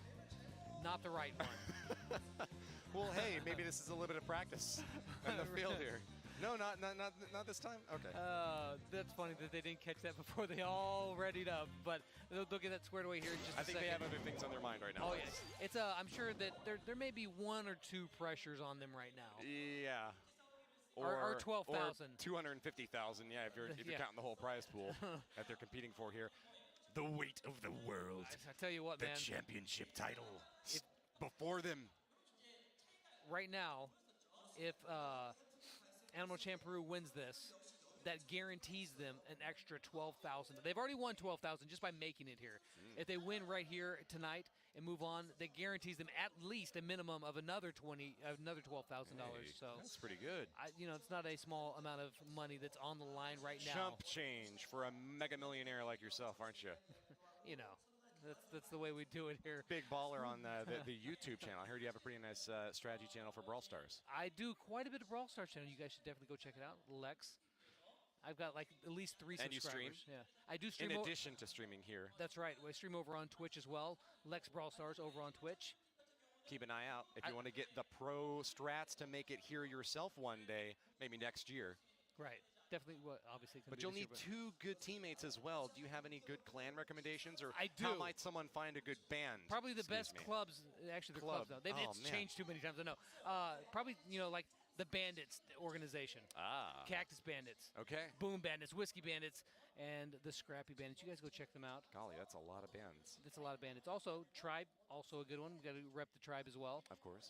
There's some good bands out there, or good clubs. I say band too because it was bands forever. It was originally. I'm stuck in it, but yeah, you're always going to play better when you get some friends and you play together as a team. It works out way better for you. You hop in that voice chat, get a nice microphone to share your dulcet tones and all your best strategies with your buds. And I guess now's a good time maybe to ask the folks at home what they think about the competition so far. Animal Champ Peru looked to be dominant from those first 2 sets, but Paris Saint-Germain has got a lot of fans. They were the lead in Europe, and I know that if you're rooting for a Western team out here in Busan, you only have a few to choose from, and I say, why not PSG? They have a great Brawl Stars team. They have a lot of fans of their football club as well, being the only team in Paris. Right. Yeah, no, they're actually a really popular, and like I said, I watched their qualifier, and I have not seen another qualifier where one team dominated so much. They absolutely crushed the competition. And right here, they're having a lot harder time. Obviously, that competition was not Animal Champ Peru. It looks like we're going to be trying to get back into that match on the correct map this time. And we're going to see if knock on wood. We're going to do anything here. But Incendiary versus Rocket number 4, as I was saying, I actually really like Incendiary on this map, only because it leaves this pacifier on the small lanes that you can go through, and it blocks you off. It's good area control. This time it's going to be a Brock duel over on the left lane, but big advantage as YDE takes a kill, and a second now. Paris Saint-Germain has come and hit the ground running. They didn't grab the star in that first exchange. Who needs the one in the middle when you can just kill the other team? I guess so. But hey, that does leave them a little bit vulnerable here. It's going to be the star picked up by Animal Champ Peru, and they only need to get one of those players on the outside edges to equalize. Yeah, no, they're playing really great right now. With 2 early kills, they're probably going to play pretty conservatively from here on out. Although Twisty Twick over on the left-hand side fires off just a flurry of shots and then follows it up with a super that does not catch anybody. However, it does leave open a huge chunk that they can no longer hide behind. Piper is down. Piper, no Piper. Skyrix gets the kill, and each member of the PSG team is now holding another star above their head. Piper's going to drop some of her own wall there on the retreat, but no kills yet for Animal Champ Peru. Yeah, Skyrix has been on fire with these Piper shots. You know, Hagego was saying his favorite brawler is Piper, but Skyrix is just doing an amazing job right now. Wow, lots of hits from the Animal Champ Peru guys, and finally a kill here. Ponkatsu earns the win in that mirror match over on the right side. Tick v Tick goes to AC's favor. They're down 2 stars now and 34 seconds left to equalize. Here comes the Tick Head coming in on the right-hand side. PSG, will YDE, oh yeah, he couldn't deal with it by himself. Skyrix was able to chip in right there. That's a dangerous thing. That kill is good! Animal Champ Peru pulls ahead as here Piper gets the Piper v Piper win. 18 seconds left for Animal Champ Peru to hold on. They turned it around. They were staring down defeat, but now they've got to just slowly move back. Can PSG get it? Another one! No! Another shot there. Takes out Twisty Twick. Animal Champ Peru undeniable in game number 2. The long-range brawlers have had their day, and with another one stacked on top, they might have lost the first half, but Animal Champ Peru came back with overwhelming force, tying up this 4th set. That came really close at the end on the very top right-hand side. YDE. E-I-E-I-O. They're PSG, YDE, there's too many letters to remember. He actually took the other Tick way down. He was like 1 or 2 little mines away from taking him out, which would have tied it up, but just not enough time. $1 short, 1 day too late. $1 short, but several stars short. That was not even close at the end count. It looked like PSG was once again going to pick up a win and finally send us to a siege tiebreaker, but Animal Champ Peru just continued the pressure, super long-range shots, and great coordination by their Brock and Piper, often firing in triangulation at the same opponent, knocking them down one by one, and once they had the lead, it seemed like Animal Champ Peru were very comfortable retreating up into the top half of the map, forcing an assault by PSG that they just couldn't back up. Yeah, if I were to use one of my favorite phrases from Top Gun, they were writing checks that their ego just couldn't cash. That's exactly right. They came really close, though, but this means right here, 1 game. They are 1 game away from walking away with extra money, moving on to the semifinals, and PSG is 1 game away from going home. Is this going to be the one? They decide to run in with the exact same comps. Once again, star power is the same. Who's going to come out on top? You are about to be the smart one here of all of us. Your pick looks like they could win. I might have been right about this pick, and I won't brag about it for more than a year if that's the case. That's fair. I promise at Brawl Stars World Finals 2020, I'll let someone else take the hold. Wow, though those Pipers are killing each other, but it's an advantage for no one at this point. 3-3, and no additional stars above any brawler. It's an what happened game right now. Yeah, Skyrix actually had picked up an extra star, and so he was worth more than Hagego was, and so they traded off 3-all up, and it's kind of a stalemate, but a big super by Milkreo opens up the middle. That gives a sizable advantage to them. Almost takes him out, barely escapes with 152 health. YDE is sweating bullets right now, and he's firing bombs out of the top as well. Still, it's, I think, an advantage right now for AC since they've been able to bust up the bushes on the south side of this map. PSG's Brock is just raining down Hellfire. That Incendiary is really doing a great job denying access to Twisty Twig. Yeah, he cannot walk in there with taking him down. But a big shot, it lands there by Skyrix, but not enough. Instantly falls back and is playing it safe. I think that AC's got a great spot right here. It's a really tough spot for Skyrix to be able to work the center there without the help of all the bushes and the walls. Hagego takes a big hit. That could be an opportunity there, but no. Twisty Twig pushed back. That Incendiary almost took him down, but no team has been able to pick up another kill. Tied at 3 stars all. We only have 30 seconds left for one of them to pull ahead. Yeah, they need to come on. Somebody needs to pull ahead here pretty soon, because if they don't, it'll be a rematch of this exact same setup. But you know what, if I were PSG, I'd be happy to take the rematch at this point. They lost their center push. They're down in star powers. There's only 15 seconds left, and this is not an easy push. But never mind! Piper grabs the kill with 12 seconds left. AC needs a hit right now. But they're not going to be able to get that ticket. Pushes them back. They're moving in. They've got 5 seconds. A ticket coming in on the right-hand side. Looking at YDE up in the corner. But not enough to kill. Wow. YDE stands, and a 5-3 win for PSG means we are going to a tiebreaker siege set. I would have it no other way. I love it going to the last. Their backs have been against the wall since the Brawl Ball, and they have not given up. They've been fighting, and now they can prove it, and they can win it in Siege. It's 3 games to victory. Wow, it all comes down to this. An exactly even matchup right now with 5 games apiece for PSG Esports and Animal Chanpuru. We didn't get a chance to see PSG play Siege in their qualifier, so this is going to be a fresh showing from them. They also didn't much say that they prefer Siege. Only Skyrix said that he thinks that he's going to be the one to show his skills here. On the other side, Hagego said that Siege is his favorite game mode, so let's check out what the bans are and see if that's going to give an advantage to either side, Lex. All right, yeah. So I would seriously be surprised if Tick wasn't banned here. Such a strong brawler to play here. Tick, Rosa, BB, those are like the big ones that I would be looking at to get banned. Gene from both sides. Of course, they don't know what the other team is going to ban, and they both decide that they want no part of Gene.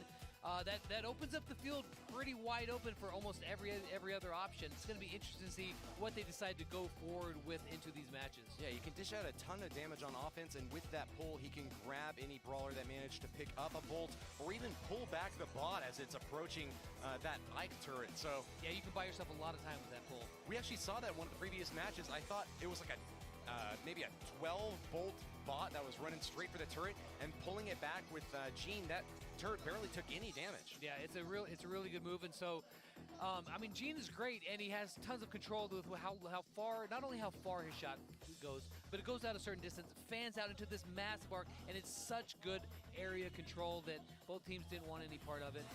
I'm thinking that we're going to see some Rosa, perhaps some Bull or some Tick, but I just remembered that not only in the last match that we did, probably the most dominating Siege game that I've seen so far was a Poco and Double Tank, but that's not going to be played here. We've got Sandy, Barley, Rosa for AC, and BB, Rosa, and Barley for PSG. Very similar comps, except for the Sandy and BB play.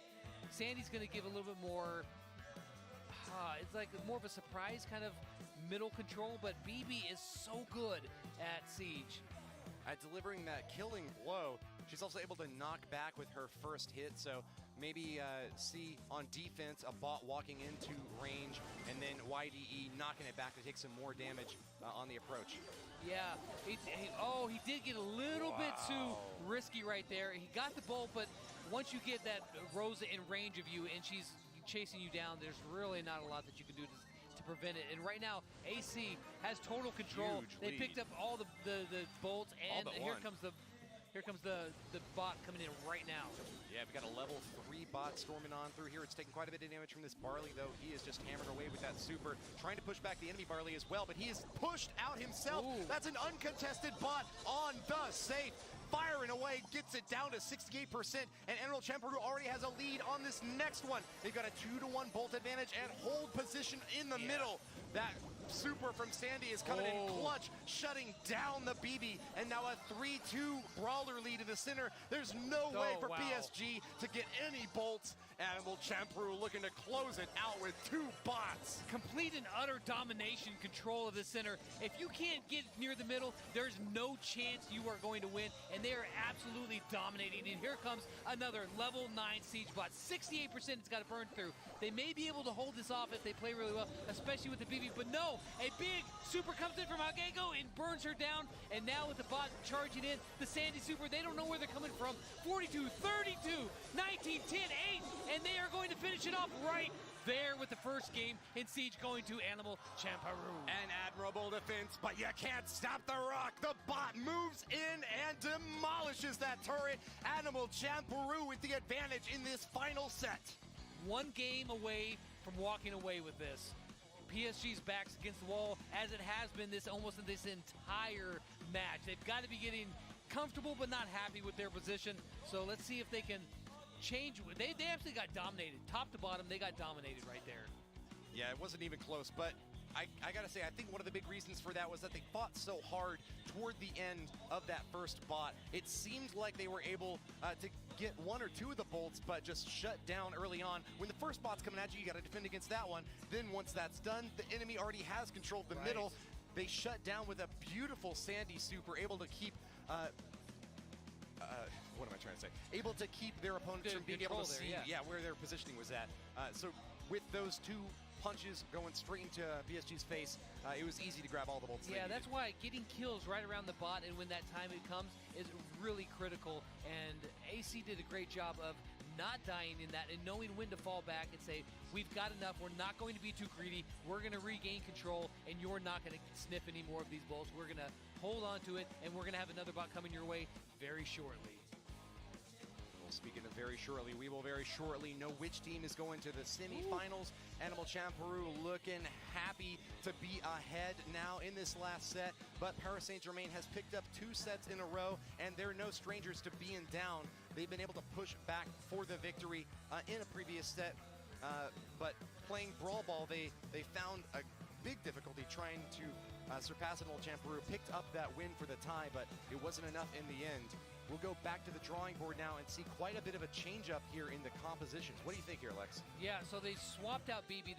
I guess they felt that BB wasn't doing them very much good, and so YDE is going to play that Carl, which he plays so very well. This is an interesting.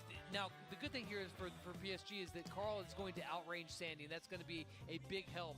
But BB, not a very popular pick for this map, though. We don't see Carl in Siege very often. I think that this is just a pure, I am so comfortable with Carl that I feel like that I can play him and still make it work. Well, that comfort's not paying dividends just yet. Every single bolt has gone to Animal Champeroo, and once again, they are holding domination over the center. This Rosa duel in the center is also going in the favor of the red team. They dropped one of their brawlers, though, Punkatsu going down, but still, it's going to be the lead for Animal Champeroo. They grab the bot, and it's going to be a tie, 1-1 on bolts. Yeah, they did.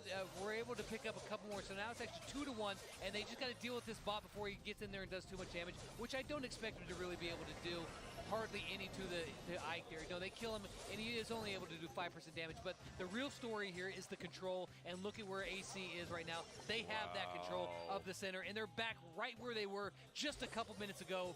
Don't come near my mid. I've got it. Get out of my house. Stop. Don't attack me there. This is my no-no square. We have got plenty of power coming in from this Barley, especially over on the left side. Congrats to Hagego. He has got to be the ace of this race so far. 5 seconds left until the next siege, and with the second one in their pocket, AC is moving in again. A level 7 bot. Yeah, level 7 roll in here. They can still defend this. They can still make this work, but it's got to be a great defense. Oh no, they're all going down. All 3 teams are going in. This could be it. This could be the moment that AC goes to the semifinals. Animal Chaparoo with another deadly blow, but not enough to knock him down. It's going to be a 3-3 bolt tie, but the lead is now on PSG's side. They've got the middle, and this third bot is going to be the biggest, the heaviest. It all comes down to this. It's an all-out brawl for control. Both Barleys drop on the left side. It's a 2-1 lead for Animal Chaparoo, but the swings from the car will not be denied. Grabs a bolt and pulls back on defense. Last siege coming now. Animal Chaparoo! That's gonna be it! No, there's no way they can dive and make them out. That's going to be it. Animal Chaparoo is going to win this, take down one of the favorites in this tournament, and show them that they were no joke, that they could get it done themselves. Utter domination, and only 7 bolts picked up by Paris Saint-Germain in this second game.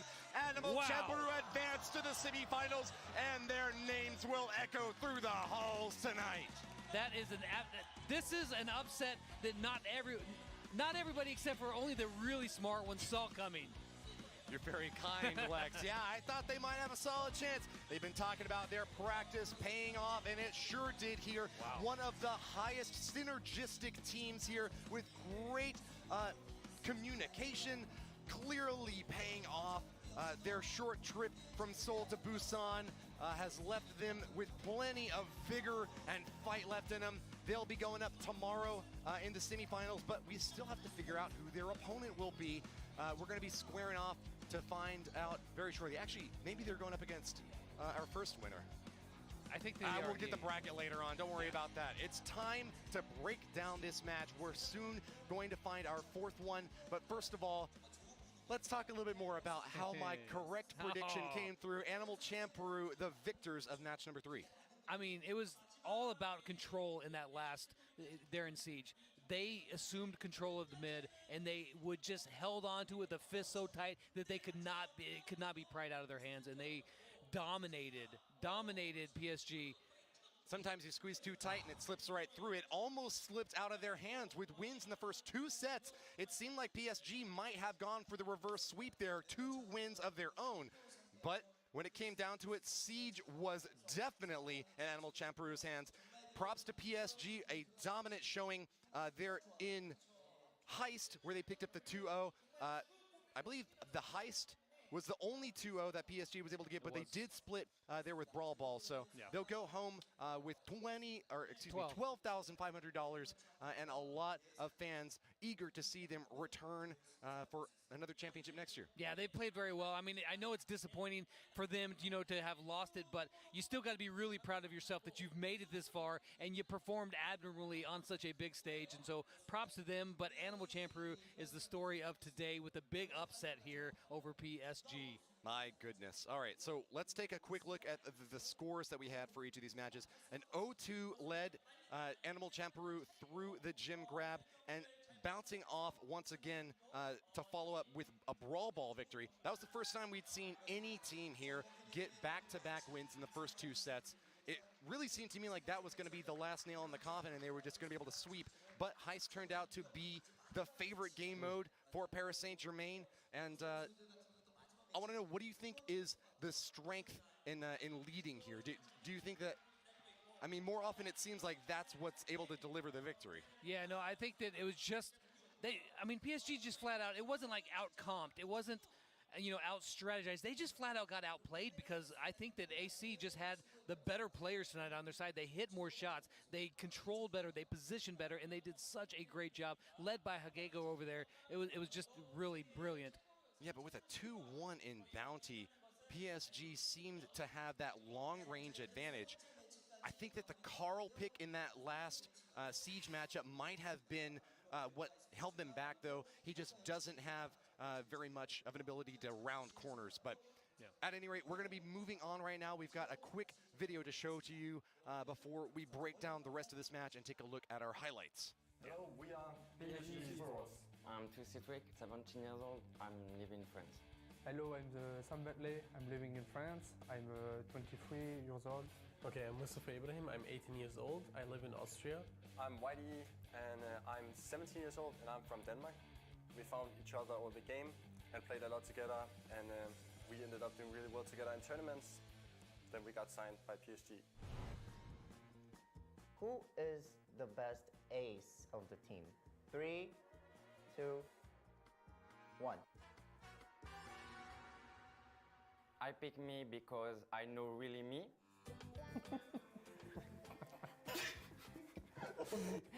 Gem grab. I picked it because I feel like it's a game mode where it's a lot about holding control and winning your lanes and the sides, and I think we're very strong. There's a lot of great teams from all around the world that is participating, but we have prepared a lot, so we are definitely feeling really ready for this. For the tournament, we have prepared a lot before by playing against a lot of other great teams. So we have prepared what brawlers we would like to ban and prepared for what the other team could ban. Definitely we want to go all the way. We will do our best to beat you and make the best team win. こんにちは。私たちはアニマルジャンプ。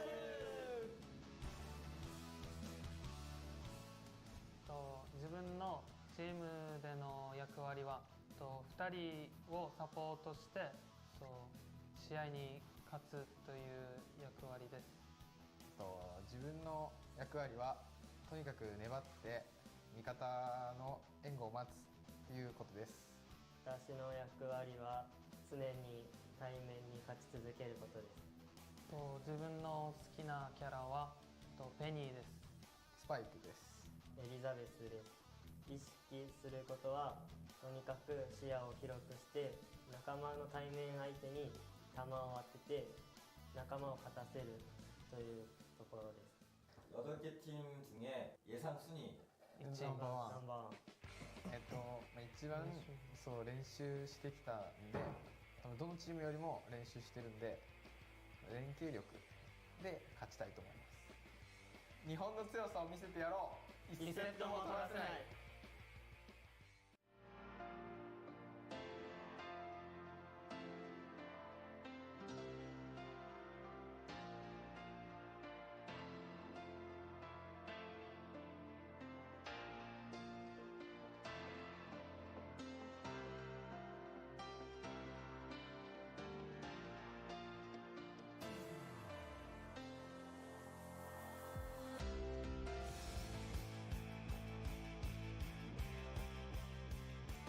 Welcome back to the stream, guys. It's time for another delicious deep dive into those juicy highlights from our match number 3. Oh yeah, it's going to be some good. There's a lot of really great moments in here. I'm looking forward to seeing how well Animal Champeroo was able to put together all of those plays, all of those high skill moments to lead them to this moment where they're moving on to the semifinals. I'm really looking forward to some of those long-range blasts in our bounty matchup. They were where PSG pulled it back ahead and gave themselves a shot at the win. I know the highlights are going to be popping up soon, but let us know what you thought of that last match. If you were cheering for Animal Champeroo or for PSG Esports, they both have a lot to be proud of here today, but tomorrow there's only going to be one team left standing at the end. That World Championship title still in contention by Animal Champeroo. You'll get a good sense why as we go out the highlights now. Ish. Or at least in a moment. Here they are. Yeah. This was at the very beginning here, taking a look at these. The Daryl play was really great. The first game, actually leading off this entire game, the match, the first gem grab was just absolute insanity. 25 gems had spawned out there, and there was just back and forth. But a great play by Hagego to really stop the countdown and give themselves another chance at it, and they took that chance, ran with it all the way to victory. Yeah, PSG was ahead 11 to 9 gems, and it was a real clutch retreat there from Hagego, jumping back with his super and using that train to protect them, not just once, but twice. At the end, they had 25 gems. One of, I think actually the highest gem balance that we've seen so far in this championship. Yeah, I mean, actually, there was 26 on the field, which is only 3 short of what the maximum can spawn. Anyway, looking over here at Brawl Ball, some great pulls there by Skyrix.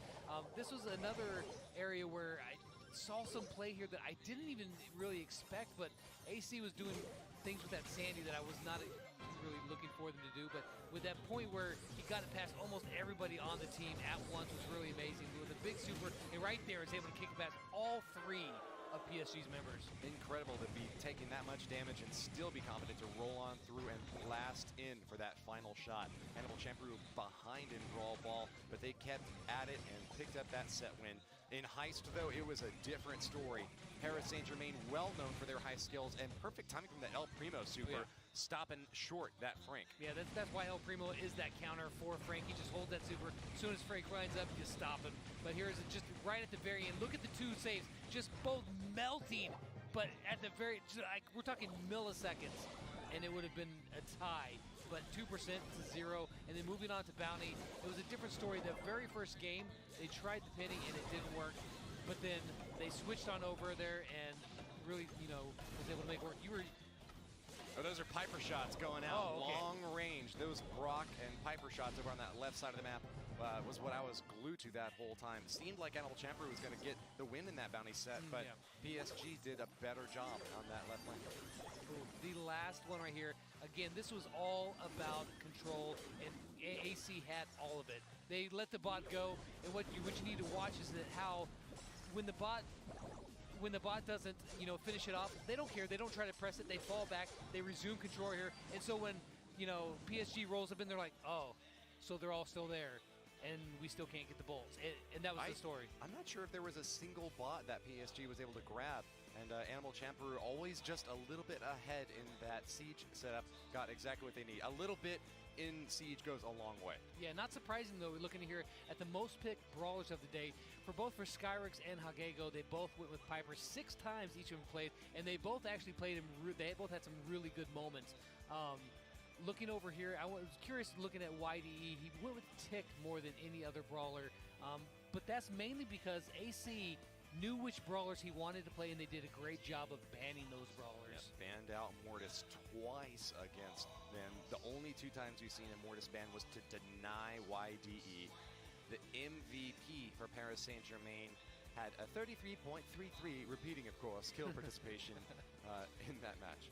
Yeah, but over on the other side, even though that Hagego and AC won, 34.88 is very similar. That's actually a pretty nice stat there for YDE for having his favorite brawlers banned, and still did pretty respectable. But over there with the Piper, almost 35% of the kill participation is really great, and I'm still amazed at these trophies. 29,280. That just sounds like a number that is unreachable for me. Wait, not seems. I think it is unreachable. For you. It is unreachable.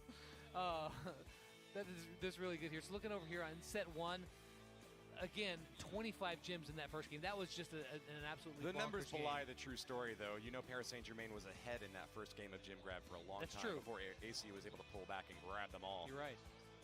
But yeah, Brawl Ball was a different story. It kind of tossed back and forth. Animal Champeroo picked up the first win, lost the second game, but were able to clinch it in the third one with a 2-1 score. Heist was a completely different story, though. The safe destroyed both times by Paris Saint-Germain. Yeah, some really close games in there, but in the end, you just gotta give it up to Animal Champeroo for playing such a great game, and they're going to be reaping the rewards of that, which is moving on to tomorrow with a shot still in play to be the Brawl Stars, the first ever Brawl Stars World Champion. That's right, Lex. They're doubling up on their prize money, and they're still in the action. They've got only 3 potential opponents to go up against in match number 2 for the semis. But Lex, there's going to be another match coming up right here soon.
my goodness, my And then finally.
What's going on here? No time to explain. Go!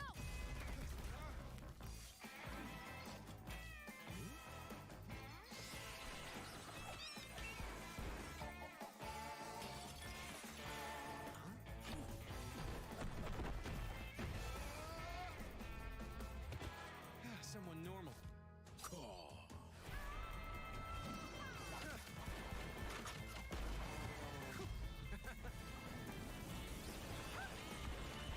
What is this place?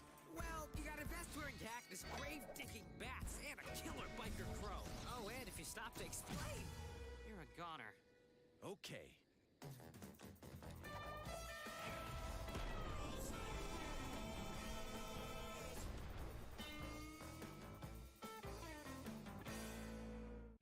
Hello, we are PSG Sports. I'm Citric, 17 years old. I'm living in France. Hello, I'm Sam Bentley. I'm living in France. I'm 23 years old. Okay, I'm Mustafa Ibrahim. I'm 18 years old. I live in Austria. I'm Whitey, and I'm 17 years old, and I'm from Denmark.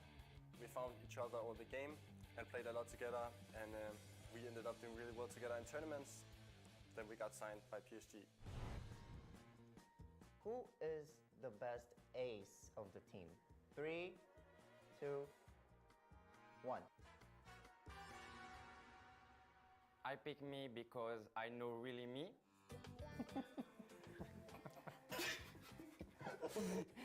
Gem grip. I picked it because I feel like it's a game mode where it's a lot about holding control and winning your lanes and the sides, and I think we're very strong. There's a lot of great teams from all around the world that is participating, but we have prepared a lot, so we are definitely feeling really ready for this. For the tournament, we have prepared a lot before by playing against a lot of other great teams. So we have prepared what brawlers we would like to ban and prepared for what the other team could ban. Definitely we want to go all the way. We will do our best to beat you and may the best team win. こんにちは。私たちはアニマルチャンプル。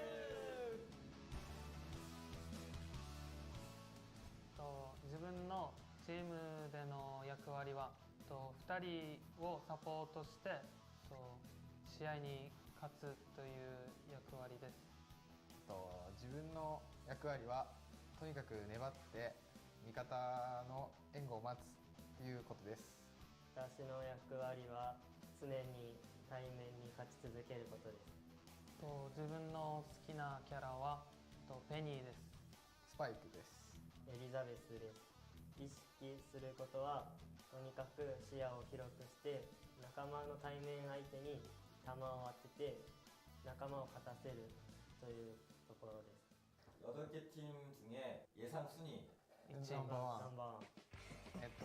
一番そう練習してきたんで、多分どのチームよりも練習してるんで、連携力で勝ちたいと思います。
Howdy all, and welcome back to the Brawl Stars World Finals. We're here on the English commentary desk. My name's Woody. And I'm Kyra Simon. As always, it is time to brawl. That's right, this is the first ever Brawl Stars World Championship, and we have got a fantastic lineup of players that have already played and are moving on to the semifinals tomorrow. But right now, we're actually going to be playing Nova Esports against Dr. HK. Some amazing players. The first time in Brawl Stars history that teams from different regions have been able to come together and finally duke it out to decide who is the best in the world. A $250,000 prize on the line, and our quarterfinals today have already seen some awesome action. 3 out of the way and 1 left to go. It's all up to Nova and Dr. HK to claim that last spot in the semis for tomorrow. Now, no matter what, each one of the teams has already claimed $12.5 thousand for their own prize. But Not too shabby. Right now, these two teams, they've got a chance to double that for at least 25 grand for their team tomorrow in the semifinals. And maybe even more. You know, for me, it's all about the pride about being able to claim that title. World champions is something that you can't just get at any tournament. This is a very special spot and a very clear time that they can make this claim. And once again, I'm going to sit out. I was happy to sit out last time. I made the right prediction, and I'm going to do it again. I say Dr. HK is the team to beat here. That's right. I think that Nova is probably more well known across at least, you know, I don't know too much about Dr. HK. And so you're it's gonna about be to learn. interesting.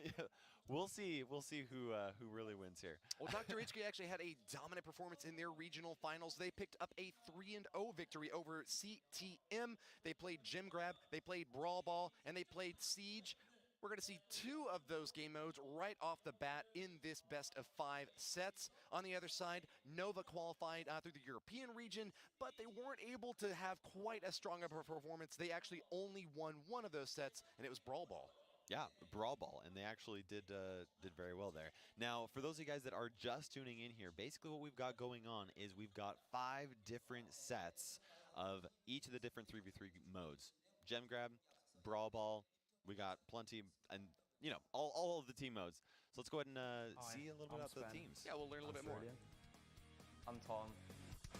I'm from the UK. We are Nova Esports. We all found each other through ARC's Discord, and obviously we're all from the UK, and we all just gelled really well, and then from there we began to form a team, obviously how well we're playing together. Yeah, my favourite brawler is Gene. I love the way obviously he hooks brawlers towards you. My favourite brawler is Bull. He's one of the most simple characters in the game, but if executed well, he can be the most influential in the battle and be the game changer of specific modes, especially heights. My favourite brawler is Spike because he's really cute. Why did I say because he's green and cute? Actually no, he's not green, he's pink. We practice really hard and we know what we're good at and we believe you can win. Which team is the biggest rival? PSG. More. One of the biggest competitors because we play a lot of competitions against them. Obviously in the first qualifiers, they beat us to get first, so obviously we want revenge for that. We're gonna win. Nova strong. Hello， 我哋係 Dr. HK。Hello， 咁我係 Kingsley 啦，我就最叻係 Mortis， 因為最難用。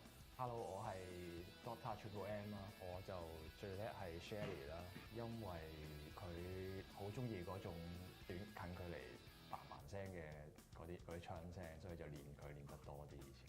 Hello， 我叫太陽神嘅，我最叻就係 Coach 嘅，因為以前 Coach 就特別勁嘅，咁我好中意佢，所以我就成日練啦以前。你哋覺得最強、你哋最大嘅敵人？PSG Station 啊，係咪 ？PSG 入邊有一個隊員係叫 YD，YD 係一個好出名嘅 YouTuber。咁睇過佢嘅片都覺得佢好勁，同埋睇佢哋比賽覺得佢哋會有一個好大威脅。我哋係未完全足夠，但係接落嚟，如果我哋贏咗去晉級4強嘅話咧，我覺得我哋就會有足夠嘅信心去攞到冠軍。其實係信心。我哋比賽嗰陣時候打贏咗你，打傷咗你唔緊要，我哋會醫翻好你，因為我哋係 Dota 嘅。Space Station and PSG were their #1 nemesis, but they've both been eliminated. Will we see another upset on stage with our 4th quarterfinal match? I don't know. We will see here. You can see them. They're going on the stage, shaking each other's hands. They're being friendly right now. In fact, you got even some Dr. HK player, bowing to him, showing that respect, saying, "Hey, I respect you, but we're about to beat you." At least we'll see. Now, Nova Esports has a total... You smile at their face and you stab them in the back. Taking them down is what they're best at. Nova Esports with the lead in trophies here. What do you make of that, Kairos? You know, it's actually come into play more than I thought that it would. A lot of these competitive players, they spend the majority of the time actually playing against other players that are, in skirmishes in their same organization, trying to find out the most competitive matches rather than pushing in the ladder.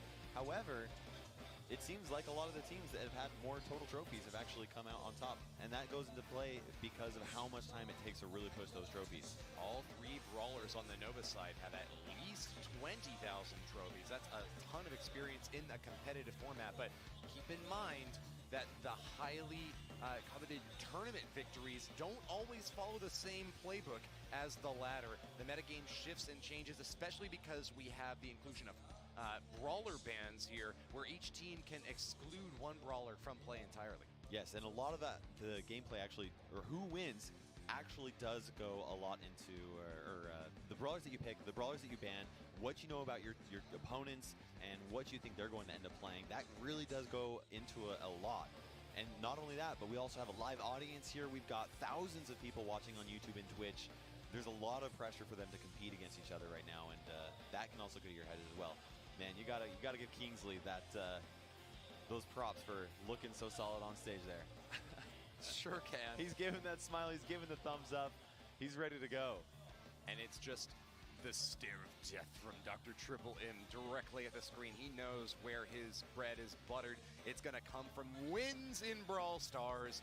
They look pretty excited right there. You know, something that we heard about the Dr. HK team is that their degree of survivability is insane, that they don't die when you think that they would, that even if they take a punch, they'll keep on swinging. Staying up is the most important thing here, avoiding those deaths. So let's see if that perk pays off for them in the first set here. Minecart Madness, as always, is our gem grab map. Yes, this is an intense map right here. You've got mine carts coming around, you got gems that are spawning, you got your team, you got lots of walls you have to focus on getting behind. Now they have actually banned Rosa and Jean, two very solid brawlers that we've seen a lot of in this map for today. Yeah, particularly Jean is really great in Bounty, but we've also seen him get banned before in gem grab by the PSG esports guys.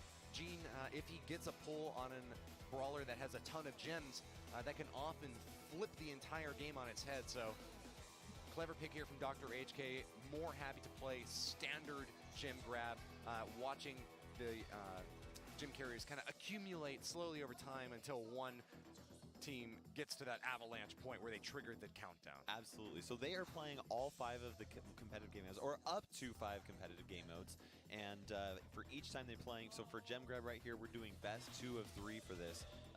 All happening in the same map of Minecart Madness, and all happening with those same 2 bans of Rosa and Jean. We didn't get a chance to see Nova play gem grab in their qualifier, but as it goes for Dr. HK, they were dominant in their first game, I gotta tell you. However, they dropped game number 2. It seemed like they got a little bit too aggressive. They learned their lesson, though, and picked up the set on a 2-1 victory. The brawler picks are in, and I want your first impressions, Lex. Excuse me, Kairos. Lex is almost as good looking. I'm interested to see this long-range comp right here with Spen, LC, and Tom going long-range brawlers, Piper and Brock, versus this really tanky comp with the support of Poco as that healing brawler. That's, you know, the comp from Dr. HK is something that we saw a lot of previously today with 3 bears, and they dominated with it. So it's going to be interesting to see what happens. It's going to come down to who can hit their shots. It seems like a bit of a tricky setup here with 2 long-range brawlers. Nova is really going to have to focus on center domination, and they've got it early on. Kingsley going down gives Nova the first 3 gems to claim, and can they push that lead even further? Spen LC is also able to use his super to open up that wall. That's going to give them a little bit more control, and they're able to just completely outrange this enemy. Now, Daryl goes in, but the train comes knocks back down Dr. Triple M, and the Nova team will still be in the lead. Yes, very solid control right here. And with their teammate gone, it's going to be very difficult for them to actually come back up here. Nova has a very dominant start right now. He rolls on through. They're back. He rolls on through. The minecart's going to stop him. That is for sure. But they actually regain control of the center. Spen LC's hitting some shots on Poco. Not able to finish him off. And they are able to stay alive. Wow. But now they have to fall back here. Sun God, he is stuck right between their shots on that minecart. Yeah, very aggressive plays here from Dr. HK, but that's what they got to do. Send in those 2 tanks to try to push this Nova team back and give just enough time for their Poco to grab some gems. Nice kill there from Poco. Will equalize, and Dr. HK pulls ahead. 6 gems now as the train chugs on through. 7 gems total, and Dr. HK in the lead. Can they hold on to it, though? They've just lost their Poco. They lost their Poco, but they're still able to defend. Now, they're not picking up those gems. However, he goes in to try and pick them up, and he ends up getting taken out, but Spen LC is hitting shot after shot, taking him out. She is stuck right there, the one corner where she does not get hit by the gems. Hold on, the train. It's going to give Red the control of the center. Dr. HK grabs another gem. They're up to 9 now. They just need 1 more in to pull back on defense. 3 gem lead is enough. That Nova would not be able to catch up. And look at this dominant play in the center. BB whacking away with the back. It's a home run for Dr. HK. Wow, they are able to just grab that control, and now they have complete control of the center, and that's going to make it very difficult for Nova to catch up. This Daryl's going to have to make a fantastic play, but with 1 versus 2, it's going to be, just did not happen for him. Domination, but a very close defeat in the end there. It was a 10-9 victory for Dr. HK. Only 1 gym separated them from canceling that countdown. Dr. HK with the early lead, able to hold on through the end of that match. And Nova Esports have got to be going back to the drawing board now. It seemed like they were doing pretty well actually early on in that game, but Dr. HK double tanking it and just push after push, sending Nova back to their spawn point. What happened is that Daryl went in to go grab those gems. Unfortunately, did not have the HP to survive through an attack from Poco and Daryl, and then so he ended up losing the gems that he was holding, despite his try to push to go grab that. He was just tried to go for it when he's probably maybe done a little better with a little patience there. Okay. Well, it seemed like so many times Nova actually had the edge in kills. They would pop down one of the Dr. HK players and then have a 3-2 lead, but with a weakened Daryl and without too much hit points left on the rest of their team, they just weren't really able to claim hold of that center and deny that Poco the ability to just kind of rush in, grab a gem here and there, heal back up, and pull back. Absolutely, and it's actually, there was one last gem that was on the field, but their Piper was not in the right spot for where, it's kind of, there's a certain area where that gem will pop out, and Piper was like, hey, I'm hoping it's popping out here. It did not pop out there, and so they were not able to pause the countdown for a little bit longer, kind of stall. And giving them every little bit of a chance to equalize, though. Yeah, sometimes you can hope and pray that another gem will pop out in time, but no luck this time for Nova Esports as Dr. HK starts with the lead, and it looks like they're going to play a similar comp here. Nova switching it out, though. No long-range brawlers this time. That did not work out for them. No, this time they're actually going to go with Spike, which is a very solid option against these tankier brawlers. And it might actually be, it's a little bit more of a counter comp right here. Spike does such a great job at control, but he also is a really good option against Daryl. As long as he can avoid Daryl supering in on him. That sealed hoop star power that Daryl has is such a good one because he can go in and just tank so much damage. And it's more than sometimes Spike can even dish out. Now Tom is able to grab that first gem, but the second gem pops out over on Dr. HK's side. So it's very small lead for just a few seconds. Train's coming through, and it separates Spike from the rest of this Nova crowd. All 3 Dr. HK players taking some hits, though, as they finally barrel through on the left lane. That's an equalizer for Dr. HK, as it's 2 players left now, but they gain the advantage since they held onto the center of the map. That's a 3-gem lead now, and Dr. HK is once again on a march to victory. Now Nova here is able to regain control of that center while they took out a couple of brawlers. That's really important. And their Poco just has to sit back there and wait. Oh, now no. that Daryl goes in to try and take him out. He's able to take him out, and he rolls, but unfortunately he does not go exactly where he needs to. And Dr. M is able to finish him off. Definitely upsetting that, because now Dr. HM, he cannot be as aggressive as he would like to. They're able to get that kill right there, but Spen LC is stuck right here. He knows that Sun God is on the way out there to smack him right into that train card. But a big advantage for Nova now, as they were able to get that kill, steal the gems, and get back to their side of the map. It's going to be 3 gems more on Nova's side, and they are absolutely pressuring hard. Dr. HK being pushed back once again. Poco at low health. Sun God with an epic knock, but is now trapped over on the left side of the map. Holding 3 gems, that's not a good spot to be in. He's just waiting. The one thing is, look at that, they've got the gem count. Is he able to get out of there? He was. Tom was able to heal him up just enough so that he could survive, and they're trying to stay back so the Sun God does not take them out. Cerulean gets healed by Tom, and that, I think, is going to be victory here in 1 second.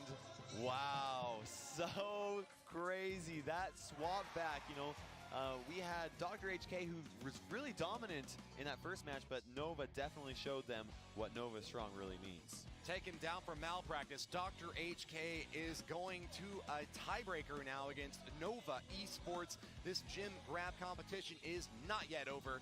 Once again, I've said it many times before, the team that wins gym grab has won the match all 3 times. This is a clutch opportunity to claim the moral lead and to really get the momentum that you want to move on to victory. You know, red team has won each time too, so that's a good point. Maybe in Dr. favor of HK Dr. HK. I don't know if I'm saying I'm in favor, but they might have the advantage. The color, it means a lot sometimes. Yeah, but that last match was really crazy. I'm interested to see what they end up playing this time. I think that Nova did a really good job at going with Spike so they could try and counter that heavy, tankier combo. But now, how is Dr. HK going to respond to that? Are they going to play more long-range brawlers that can counter a Spike? Or are they going to stick with what they did and try and keep going for it? Maybe they're going to keep. Maybe they'll try Spike. Maybe they'll try Spike or Sandy. Or yeah, Rosa and Jean are the ones that are banned. So fine choices all around. Kairos as always. But that comp definitely did work out for Nova, so you got to expect Dr. HK to make an adjustment here. I will say though, as before the match, we commented that Dr. HK picked up the first victory, lost their game number 2 during the qualifier in Gym Grab. Will they be able to do the same thing here? They're not going to change their comp up. It's still Daryl, Poco, BB. Yeah, and I think that fertilized with Spike is a really solid option right there. So we'll see if they are confident enough with it. Maybe last time they thought, you know what, we just got outplayed. Maybe they, I don't know. We'll see. Guess we will. I don't know. All right, well, the first gem's going to pop out on Dr. HK's side. The second one as well. A good chance to grab it here, but nice denial by the Nova guys. They're going to be firing away. Spike's going to get a good hit, but knocked into the train. A great swing from Sun God, and the sun is shining today. That's right. We got Dr. M. He's right there. He's definitely caught in a tough spot there between those two brawlers. The train's able to actually hit Sun God, but that reduced damage from BB's star power is just so good. Spen throws down that super, keeps them pushed back even a little bit further. And with that, they got so much control right here, and Sun God is trying to get in there, but he's got to wait for this train to stop in order for him to really do that. Daryl rolling through with his barrel, getting a strong hit and claiming the center there for Dr. HK, and it's a massive strike here, denied. Nova's going to be able to push them back once again, and with a huge gem lead now, 6-3. Dr. HK is going to be reeling as their second tank has gone down. Daryl's back in the action to try to provide some coverage for this Poco, but he has been eliminated, erased from the top of the map as Dr. HK is struggling to gain foot. Just a couple more gems in order for them to actually be able to run away. They've got control, but they've got to worry about this BB coming here to hit them into the train. They decide to fall back, probably the smart move. They've got to be patient here. That's all they need to do is just get a couple more gems. Daryl tries to go in. One more gem is all they need. That's right, just one more gem. Spike throws down a second super. And they are able to take Daryl out. Cerulean over there just controlling the area, keeping BB from getting in there, and he's able to do it so well. All they need is one gem spawning on their side of the map. Spen throws down the super to prevent Dr. M from taking them out, and it works. Charges up another super and throws it down, gets rid of him. Nova is unstoppable! The middle held by our blue team as the 10th gem is claimed. Can BB get a kill? Denied by the train, but Daryl keeps it going. That Spike super saves the lives once again of our blue team. Nova Esports on the countdown with 7 seconds left. Can they hold on? 5, 4, 3, 2, 1. Nova takes set number 1. Such a crazy match. Once again, Dr. HK, they just needed one more gem in order for them to get that back to a tie. But Daryl tried to get in there, take somebody out so they could at least pause the countdown. That's all they really needed. And that ends up going for a victory for Nova Esports. Now, you said the winner of Gem Crab has taken the victory each time. That's right, but the red team has won every time, so we're going to have a new standard here in the arena. One of those streaks will be broken. Gem Grab goes on the reverse sweep to our Nova players, and we're going to be moving in next to play Brawl Ball again. Yeah, now for Brawl Ball, they are going to be playing center stage. Yep, kind of a bushy map. We'll see a picture of it here later, but there we go. Most picked brawlers, above 10,000 trophies, total trophies. Shelly, Mortis, and Rico.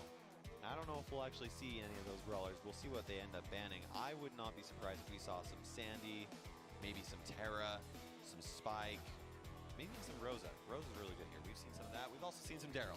Lots of good Daryl. options all around. Once again, Kairos. That's right. And we actually have spoken with Spin LC and Tom. They both said Brawl Ball is their preferred game mode. So let's see if they can pull it off here. Rosa and Rico have been banned by these two teams, so they are out of the question. With no Rosa here, these teams are going to have to pick a different tank. What would you say, again, is going to be the best option here, especially with the Rico ban? You know what? I think that they'll probably go with a Daryl, and a Spike would be a solid option. Okay. Sandy I'm gonna say work out. El Primo. They could see some El Primo. Okay. Yeah, they could see some El Primo. He's a super solid option. He used to be one of the best brawlers for Brawl Ball, but they nerfed his star power and his Meteor Rush star power, and so we'll see. But the pros, I mean, it's still long, plenty long. All you need is just a couple of seconds, and that star power absolutely helps make that happen. Yeah, that flying elbow drop, busting up boxes left and right, and able to deal a ton of damage. But he's got to charge that super up first, and that's not an easy task against brawlers that are dishing out a ton of damage. What are the heavy hitters in terms of DPS for a Brawl Ball map like this? I've seen Shelly quite a few times. Yeah, Shelly's a really solid option, especially on defense. If you know your team is going to be playing really tanky options, and Shelly's really good. You can also see, and we know that Dr. Triple M loves playing Shelly. Yes, absolutely. We could Spike would be a really great option just for countering those tankier brawlers. I don't know where Rosa is banned and Rico is banned. I don't know if we're gonna see triple or double tank with Poco. Huh. Well, here's the lineup: Daryl, Bo, and Spike for Dr. HK. They're gonna take some more unorthodox options here. You did say Spike is a preferable hit, but Bo, interestingly, is going to provide that insight into the enemy bushes. That circling eagle star power is going to give him the ability to see through the leads. Which is going to be interesting, because that's going to be him versus basically Gene, who uses his attack to be able to check things out. Now, here, obviously both teams are playing Daryl here. Oh, look at that golden mecha bow skin. He is showing it off. He might have just done it just so he could show off his prowess in the Brawl Stars community. That is absolutely crazy. Why else would you get that golden mecha bow? To show it here at the Brawl Stars World Championship. That is right here. Daryl goes in, tries to take out Spen LC, and it looks like Nova's actually got a pretty good advantage right here. If Spen can pass it up to Nova Cerulean, he might be able to make this. He waits patiently and is able to barely get it in. Dr. M was not able to stop that. Man, such an intense matchup right here. We got Spike throwing down that super and is able to actually hit two brawlers with it. Not able to really keep them from doing anything, but Dr. M actually goes Daryl rolls in, and a nice super also from Bo. Knocks down another brawler. This could be the team kill. No, denied at the last second. Carl will survive, and that's not going to be a goal for Dr. HK. Yeah, now Tom right there, he's going in, and he was able to actually stop that Bo. And look at those magic puffs right there. He's using that magic puff star power to help Spen's LC stay alive a little bit longer. Spike throws down that super. Doesn't really do anything. Oh, but look. Oh, let's see here. So Dr. M was trying to super that in over to Sun God, but he wasn't able to get in there. Another great example where Healing Puffs is paying dividends. Spen LC almost down and out, but survives to push again. Nova Cerulean for a second goal gives Nova the shutout victory. All it takes in Brawl Ball is for you to get one, maybe two kills in order for you to create that opening to get those shots in there. And that Carl was in the perfect position in order to take advantage of those. And that's what it comes down to in Brawl Ball. Forcing openings and then taking advantage of it. There's a two-step process there, aside from defending, of course. Thomas showed really consistent performance with Poco in Gym Grab and with Brawl Ball. That healing can really give him a great job in pressuring. This time he was switching it up a little bit, running in there with a different brawler, but no matter how you want to approach it, Tom, I think, is got to be one of the stronger players on this Nova team. He's super solid right there. I'm curious to see if they actually end up switching, or Dr. HK ends up changing their brawler lineup. I wouldn't be surprised if Dr. M actually played some El Primo. He showed some amazing gameplay in his qualifier that really captivated the fans. Just incredible gameplay, and like I said earlier, El Primo only needs just a couple of seconds in order to really score a goal once he has his super charged up. Yeah, they work really hard to prevent their opponents from gaining that early lead. Dr. HK in particular definitely likes to play from a position of prominence. That's why they are often pretty aggressive in the first minute of each game, but so far it just hasn't panned out for them. Only one win picked up in Gem Grab and haven't been able to contest so far in Brawl Ball with not a single goal. Yeah, now what I'm thinking here is they might actually go with some more like a control comp. Rather than tankier brawlers, they'll pick one brawler that's a really good or ball carrier, probably Daryl, and then they'll go probably with maybe Anita, maybe a Spike. Try and control the center. Carl will be really solid as well. At least for this situation where Rosa is actually banned and we're seeing some Spike gameplay from Nova. That Spike gameplay has been fantastic. In your opinion, do you think that that bow circling eagle pick was good? It looks like they're gonna, go away from that, so maybe not. El Primo, yes, yeah. El Primo from Kingsley. Actually, Dr. M was the one that played it in the qualifier, so El Primo by Kingsley is going to be interesting to see here. And once again, Magic Puffs from Gene. I've got to say, Magic Puffs is really good. Not a lot of people pick it because it's just that little puff. When you've got really heavy damage dealers like Daryl and Carl, maybe they do need a little bit of healing to help them out. Yeah, it's, just trying to be a little bit of a mixture from Poco, who usually was a healer, and he's just going to take advantage of that a little bit. You can see them just hanging out together too. Spen LCs tries to go in, deal a little bit of damage to Dr. M, but Dr. M heals himself up and throws some HP up. Look at this, is he able to get this solo score by himself? Goodness. Look at that opportunity he took advantage of. That is crazy. I didn't even see that was a possibility with only a few hundred hit points. You know where he got those from? The healing puffs. The Magic Puffs. Sun God once again throws down that super in the lower right-hand corner. It seems to be a pretty popular place for him to put down there. Didn't actually connect. Kingsley was able to take somebody out, but Cerulean throws the ball out of the area so that he can actually focus on dealing damage. And Kingsley here, he's trying to apply some of his pressure here. Cerulean able to take out his opponent, and now look at this. Spen LC, is he going to be able to do this once again? He's got to do something because Kingsley. No way. No so way. much. What in the Too much power. Spen LC is indomitable. Another goal, and Nova is in their prime. 2-0 in Brawl Ball, and they are close to clinching with the first sweep of this Brawl Stars World Finals. I saw one little moment of Spen LC looking up at the camera, and I'm pretty sure he winked. He was so dominant right there. It's almost like his team wasn't even there. He was facing against 3 players himself and was able to get those goals twice, which is just crazy. That is a strong return from Nova right here. Now it is 1-1. Dr. HK 1 Gem Grab. Nova 1 Brawl Ball. We're moving on to Heist. Who do you think is going to win? Hey, some people say spin to win. Now I'm saying spend to win. I think Nova's going to pick it up again. You know what? I was really rooting for my Dr. HK teammate, buddies, but I got to say, Nova has really impressed me with their performance here, picking up a huge amount relative to their qualifier showing. So I guess kind of the same with Animal Champeru. I think that they have practiced a lot and made a lot of improvement in the past few weeks, and that could be enough to deliver them the World Championship. Just one set is going to separate them from advancing to the semifinals now. Okay, now we've got another Rosa and Rico ban here for Heist on Rolling Rumble. Daryl's still available, Bull's still available, BB's still available. I would not be surprised if we saw all 3 of those brawlers playing against each other, with maybe the possibility of a tank stopper like Spike and maybe Ems, although we actually haven't seen any Ems gameplay today, so that might not happen. I don't want to blow your mind too quick here, Kairos, but what do you think about seeing an 8-bit on this map? You know, that's a good question. 8-bit has a rather low pick rate in the competitive meta over 700 trophies, but he actually has the highest win rate. I actually did a video on this where he literally is one of the best brawlers, if not the best brawlers, according to win rates above 700 trophies, but he has the lowest win rate, or pick rate. The reason why is because people think he's boring. Oh. But here, it's not about being entertaining, it is about winning. That is right. Okay, so it looks like we're actually doing triple tank comp from Nova Esports, and Dr. HK is going with two tanks and Barley.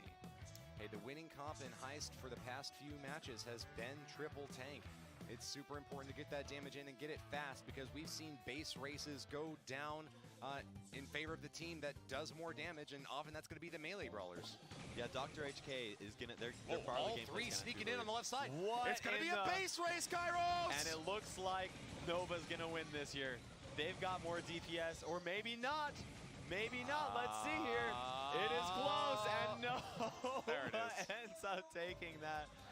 It's that El Primo has more DPS than Barley does. They ignored each other. They tried it out. They base raced. Virtually no reaction from Nova Esports, just a little smile here and there. They're like, yeah, we know how this is going to play out. Yeah, I don't know why you guys didn't try defending. I was going to say it was going to come down to Barley, actually. And Barley just doesn't have the DPS. He actually has quite a bit of DPS with his extra noxious star power, but El Primo has one of the highest DPS brawlers. He is one of the highest DPS brawlers in the game, so... A very aggressive push. In StarCraft parlance, we might call that a Zerg rush down the left lane there, throwing it all in. Dr. HK, Six Bull did not get rewarded this time. They dumped the damage into that safe, but Barley just noxious, but not enough. That's right. Barley could have been really great. He could have been a fantastic defender.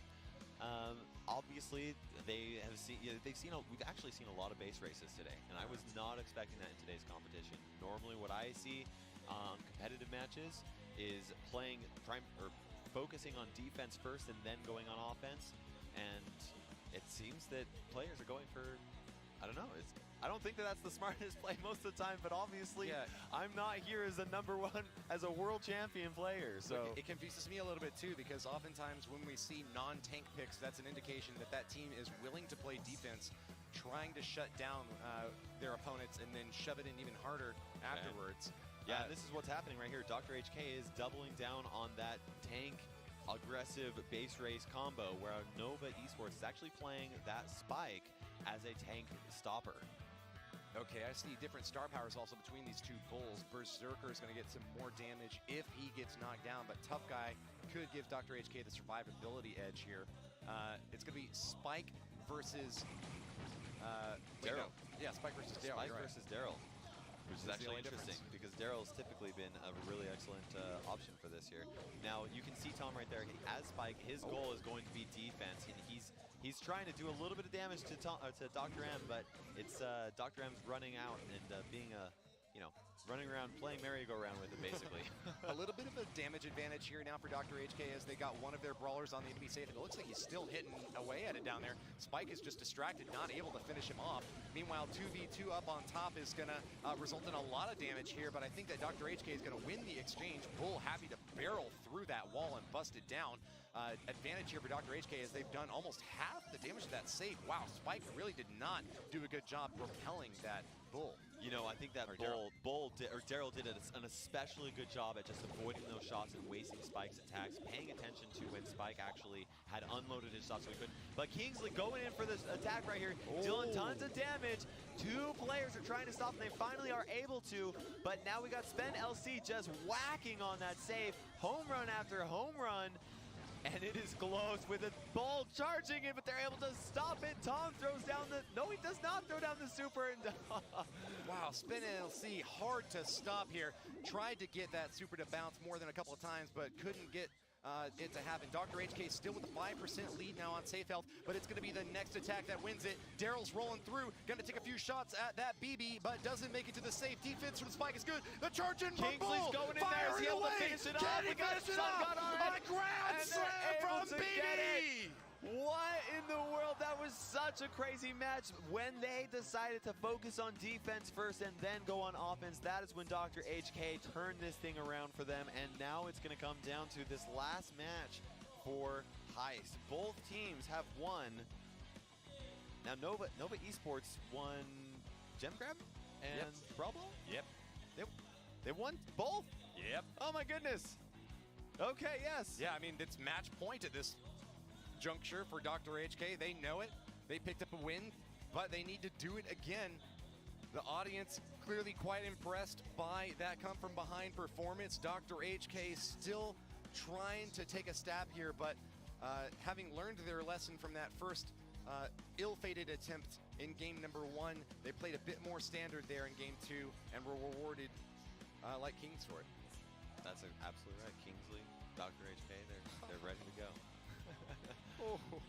Yeah, but we'll see what they end up playing this time. I'm curious. The first matchup was that base race. I wouldn't be surprised if we actually did see them play Barley again.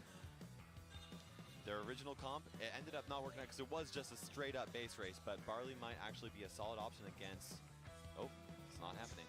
Well, Spike didn't seem to pan out for the Nova players. They're going to ditch him to the side and send in Shelly instead. 3 heavy hitters for both teams. What do you make of the BB versus Shelly matchup here? I think Shelly typically, if it's a 1v1 BB versus Shelly, then Shelly wins. Yeah, most of the time. More damage. That Shell Shock is an incredibly powerful star power, but I thought that we might see more Band-Aid. It got a lot of use in earlier sets, but maybe that Shell Shock is just what puts him over the edge to take out the safe. That slow is what Shelly really needs in order to really line up those shots and get maximum damage. And you can see Spen LC, he's focusing on defense. That is what he's primarily doing while his teammates go up and do some damage. Novus really trying to get in there. He knows he's in a tough spot right there, but Spen LC once again falling back, focusing on defense, trying to charge up his super so that he can use that as an ultimate, hey, you're not coming past me right here if he needs to. Dr. HK takes a poke, but charges up their super and gets a couple of shots on that safe. Nice defense there from Nova Spin LC, and as you noted, that Shelly can deal a ton of damage close range. Bull at almost full health makes it into the Dr. HK safe and knocks it down to 53%. That's going to be a big advantage for Nova now, but can they hold on to it? Playing defense on the bottom side, they finally have taken down Dr. M, but they got a BB positioning herself, making a whack over at Tom. Okay, we got Bull coming in right here. Shelly does not have her super charge up though, unfortunately, so now it's gonna come down to Spen using her super in just the right moment. It's really close right here. Is he able to get, able to get rid of the Bull, but he is not able to get rid of the BB. BB still dealing damage, and Dr. HK is charging down the field, ready to deal more damage to the safe, and this is so close right here. Spen LC deals a little bit of damage, but is knocked back. Not enough to kill the safe this time, but with an advantage on health, it's Dr. HK's game to lose. Can they keep this pressure up? BB making her way downtown, but pressure from Tom is denying her an exit from that bush. We got a Bull right there on the safe. Got to knock her back. It's going to be a ton of damage. That's it. Nova wins. They're going to the semifinals in the first and only sweep of the Brawl Stars Worlds. That is so crazy. They absolutely showed that dominance there. I think that Shelly play was what really came down to Spen LC just playing defense the entire time. There were plenty of times when you actually saw Spen just hanging out in the back while his other teammates just walked right past him, ignored the player on their safe, and went for the offense. And that is the victory for Nova Esports today. Hats off to you and the other casters for your expert prediction, picking off Nova to go on to the semifinals. We've got our entire crew lined up and ready to brawl tomorrow. That $250,000 prize pool and world championship title isn't going to claim itself, ladies and gentlemen. Make sure that you subscribe here and follow to make sure that you'll catch the action tomorrow. Yes, both on Twitch and on YouTube for Brawl Stars official channels. 3 Bears, Tribe Gaming, Animal Champidu, and Nova Esports. Who is going to be the victor? Who is just only going to leave with $25,000? Only going to leave with $25,000 for their team. Hey, it's a lot on the line, and these teams have really shown up well today. Big shout out to Animal Champidu, one of the big upsets for the day.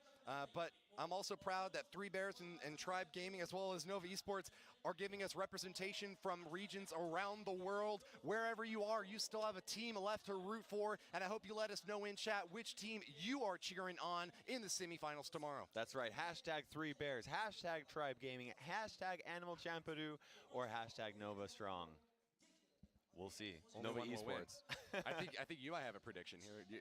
Are you willing to share? I mean, I'm going for Tribe. I mean, I'm a Tribe man, you know, so I've got to root for who I'm going. However, I will say that I was not expecting Animal Champidu to take out PSG Esports, and the fact that they did that, they showed some absolutely incredible gameplay.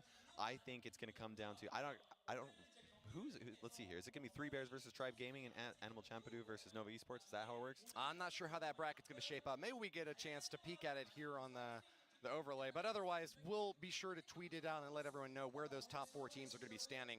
I gotta say, from my end, I think 3 Bears are going to have the shot of the lifetime tomorrow. They're still the hometown favorites. They were one of the teams that had a 4-set victory, so they only dropped that 1 set in Brawl Ball. They're definitely going to go back to the drawing board and try to figure out where they can tinker and improve there. But their Dream Grab map was a 2-0 sweep. Their Heist setup was a 2-0 sweep. So I think they've got a lot in their favor, and I expect to see them show up and perform very well tomorrow. They did an excellent job. The only time they lost was 1 match in Brawl Ball, or let's see here. No, they lost 2 in Brawl Ball. Yeah. But they did have a victory in Brawl Ball as well. It was 2-1. So yeah, no decisive loss in any of those sets. Three Bears has got a lot going for them. I know that you have great love for Tribe, and we hadn't really talked about them yet. I was sitting out during that cast. But do you have anything that you want to share on that? I think it's just going to be fantastic. Tribe is just so skilled, but I'm Sven. we'll hear more from them. Yeah.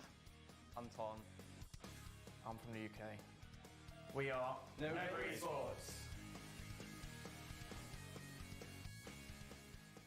We all found each other through ARC's Discord, and obviously we're all from the UK, and we all just gelled really well, and then from there we began to form a team, obviously how well we're playing together. Yeah, my favourite brawler is Gene. I love the way obviously he hooks brawlers towards you. My favourite brawler is Brawl. He's one of the most simple characters in the game, but if executed well, he can be most influential in the battle and be the game changer of specific modes, especially heights.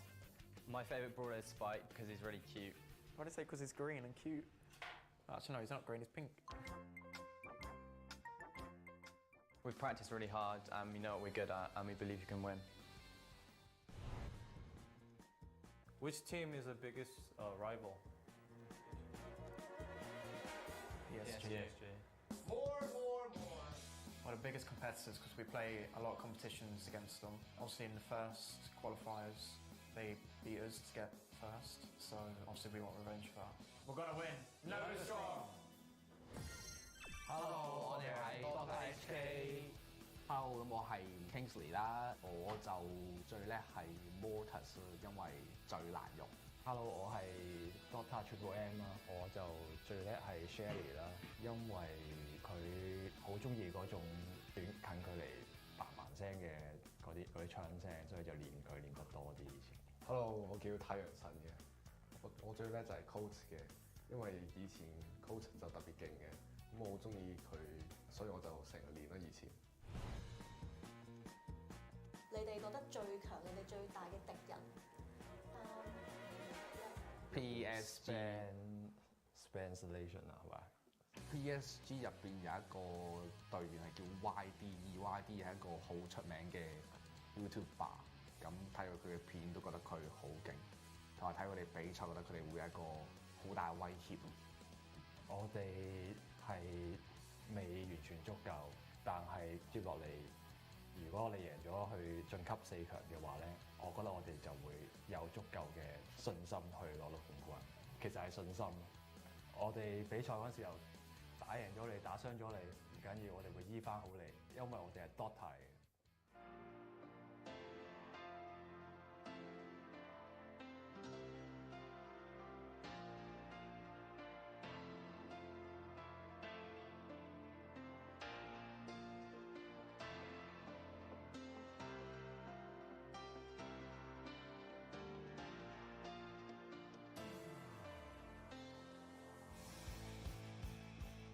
Welcome back to the arena for the Brawl Stars World Finals. That beautiful trophy shining bright on the front stage. One team will be able to lift it tomorrow and claim that big prize out of the 250,000 pool.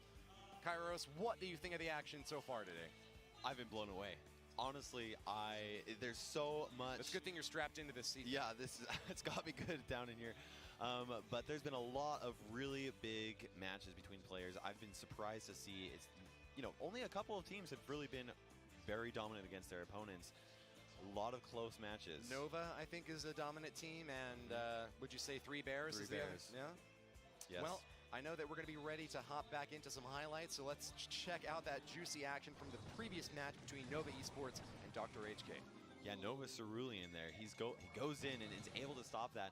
Spen LC throw. Spen LC just did so many fantastic spike plays throughout this entire tournament here.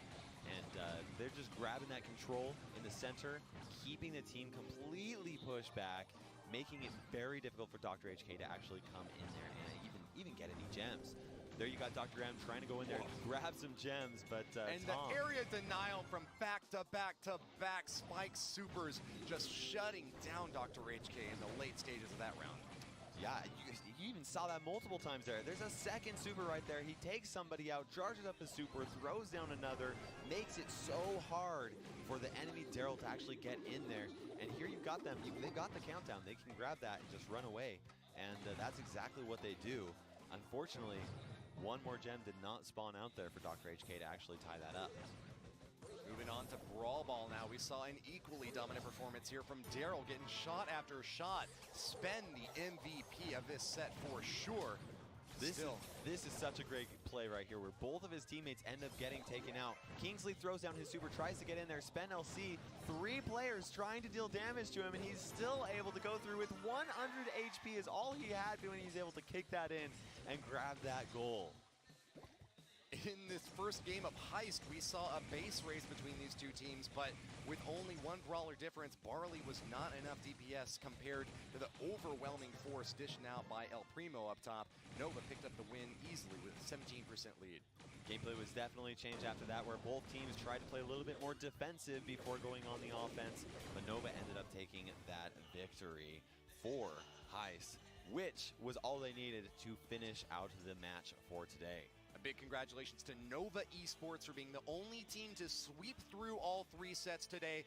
Well played, and we hope to see more of you tomorrow, but we know that there's 3 other teams that are stacked up against you, and they are going to be prepping as hard as they possibly can to get that World Finals crown. That's right. We've got 3 bears, also Tribe Gaming and Animal Champeru, and all 4 of them are going to be trying to get that shot at that number 1 position. $90,000 for their team. Man, match number 2 was really tight. Same thing with match number 3, both going to that Siege tiebreaker. We're going to have some different maps tomorrow, so if you've had enough of what you saw today, don't worry, we're going to be switching it up just to give you another sense of what these guys are skilled at. But wow, the thing I got to notice obviously on this page is that Dr. Triple M played Daryl every single game. Every single match, that's right. And Spen LC from Nova Esports, you know, and Daryl's really fantastic right now, so that's a very solid option. But Cerulean also had played Daryl 5 times, and Spen LC played Daryl twice. So we had a whole lot of that. Now, also Spike though. Spen LC playing Spike each time with the support of Tom as Poco a lot of the time. Very big. Sun God played BB 7 times. It looks like Dr. HK were the types of people, they pick the brawlers that they love the most, and they kind of stuck with it. Downside, though, is that it makes you a bit predictable, and I think Nova Esports did a great job counter-comping them toward the end of that match, picking out the best brawlers that they thought would be able to take them down. Let's take a look at the key players now for each team. Dr. HK had Dr. Triple M as their MVP, the star player in one of their games, and able to pick up a kill participation over a third, with Daryl, the big heavy tank, as the only brawler he ever chose. Man, he played it very well. Now, Spen LC, like I said, Spike, he's so good at playing that Spike, and he got star player 3 times. Kill participation, are you seeing that? He was a part of almost half of all of the kills that happened against Dr. HK throughout that match. I mean, he was there, and he was ready to take them out. That's just the power of those thorny pricks. Spike can deal a ton of damage and can spread that DPS out. That exploding cactus bomb spreads out in 6 different directions and gives him a lot of damage advantage when he's throwing it right into the core of the action. Now, Dr. HK did have that victory. I mean, it was close. 9 and 10. That happened again in game number 3 for Gem Grab. But in Brawl Ball, Nova swept them. Dr. HK could not even get a single shot into the goal because they just did such a good job of defending against that. But then we had a Heist where that base race at the beginning was just great. I loved it. Wild. It was the only game like that of the entire 4 matches that we saw today. And you gotta give props to Nova for recognizing when they were in an advantageous position. We don't often see a whole lot of base races at the competitive level, but today we definitely saw a lot of calculated moves by these teams. The first time that the blue team picked up was in match number 4 when Nova found their win. Yes, that's exactly right. So tomorrow we're actually going to be seeing 3 bears versus Animal Champeru. That's right. That's and on great. the other side, we'll have Tribe Gaming versus Nova Esports. Still single elimination, so lots of excitement for these teams. We're going to be making sure to share the news on all our social media feeds to let them know that these teams have got to show their support for their favorite players here in Busan, Korea. Yes, for that championship. $90,000 there. It's going to be crazy.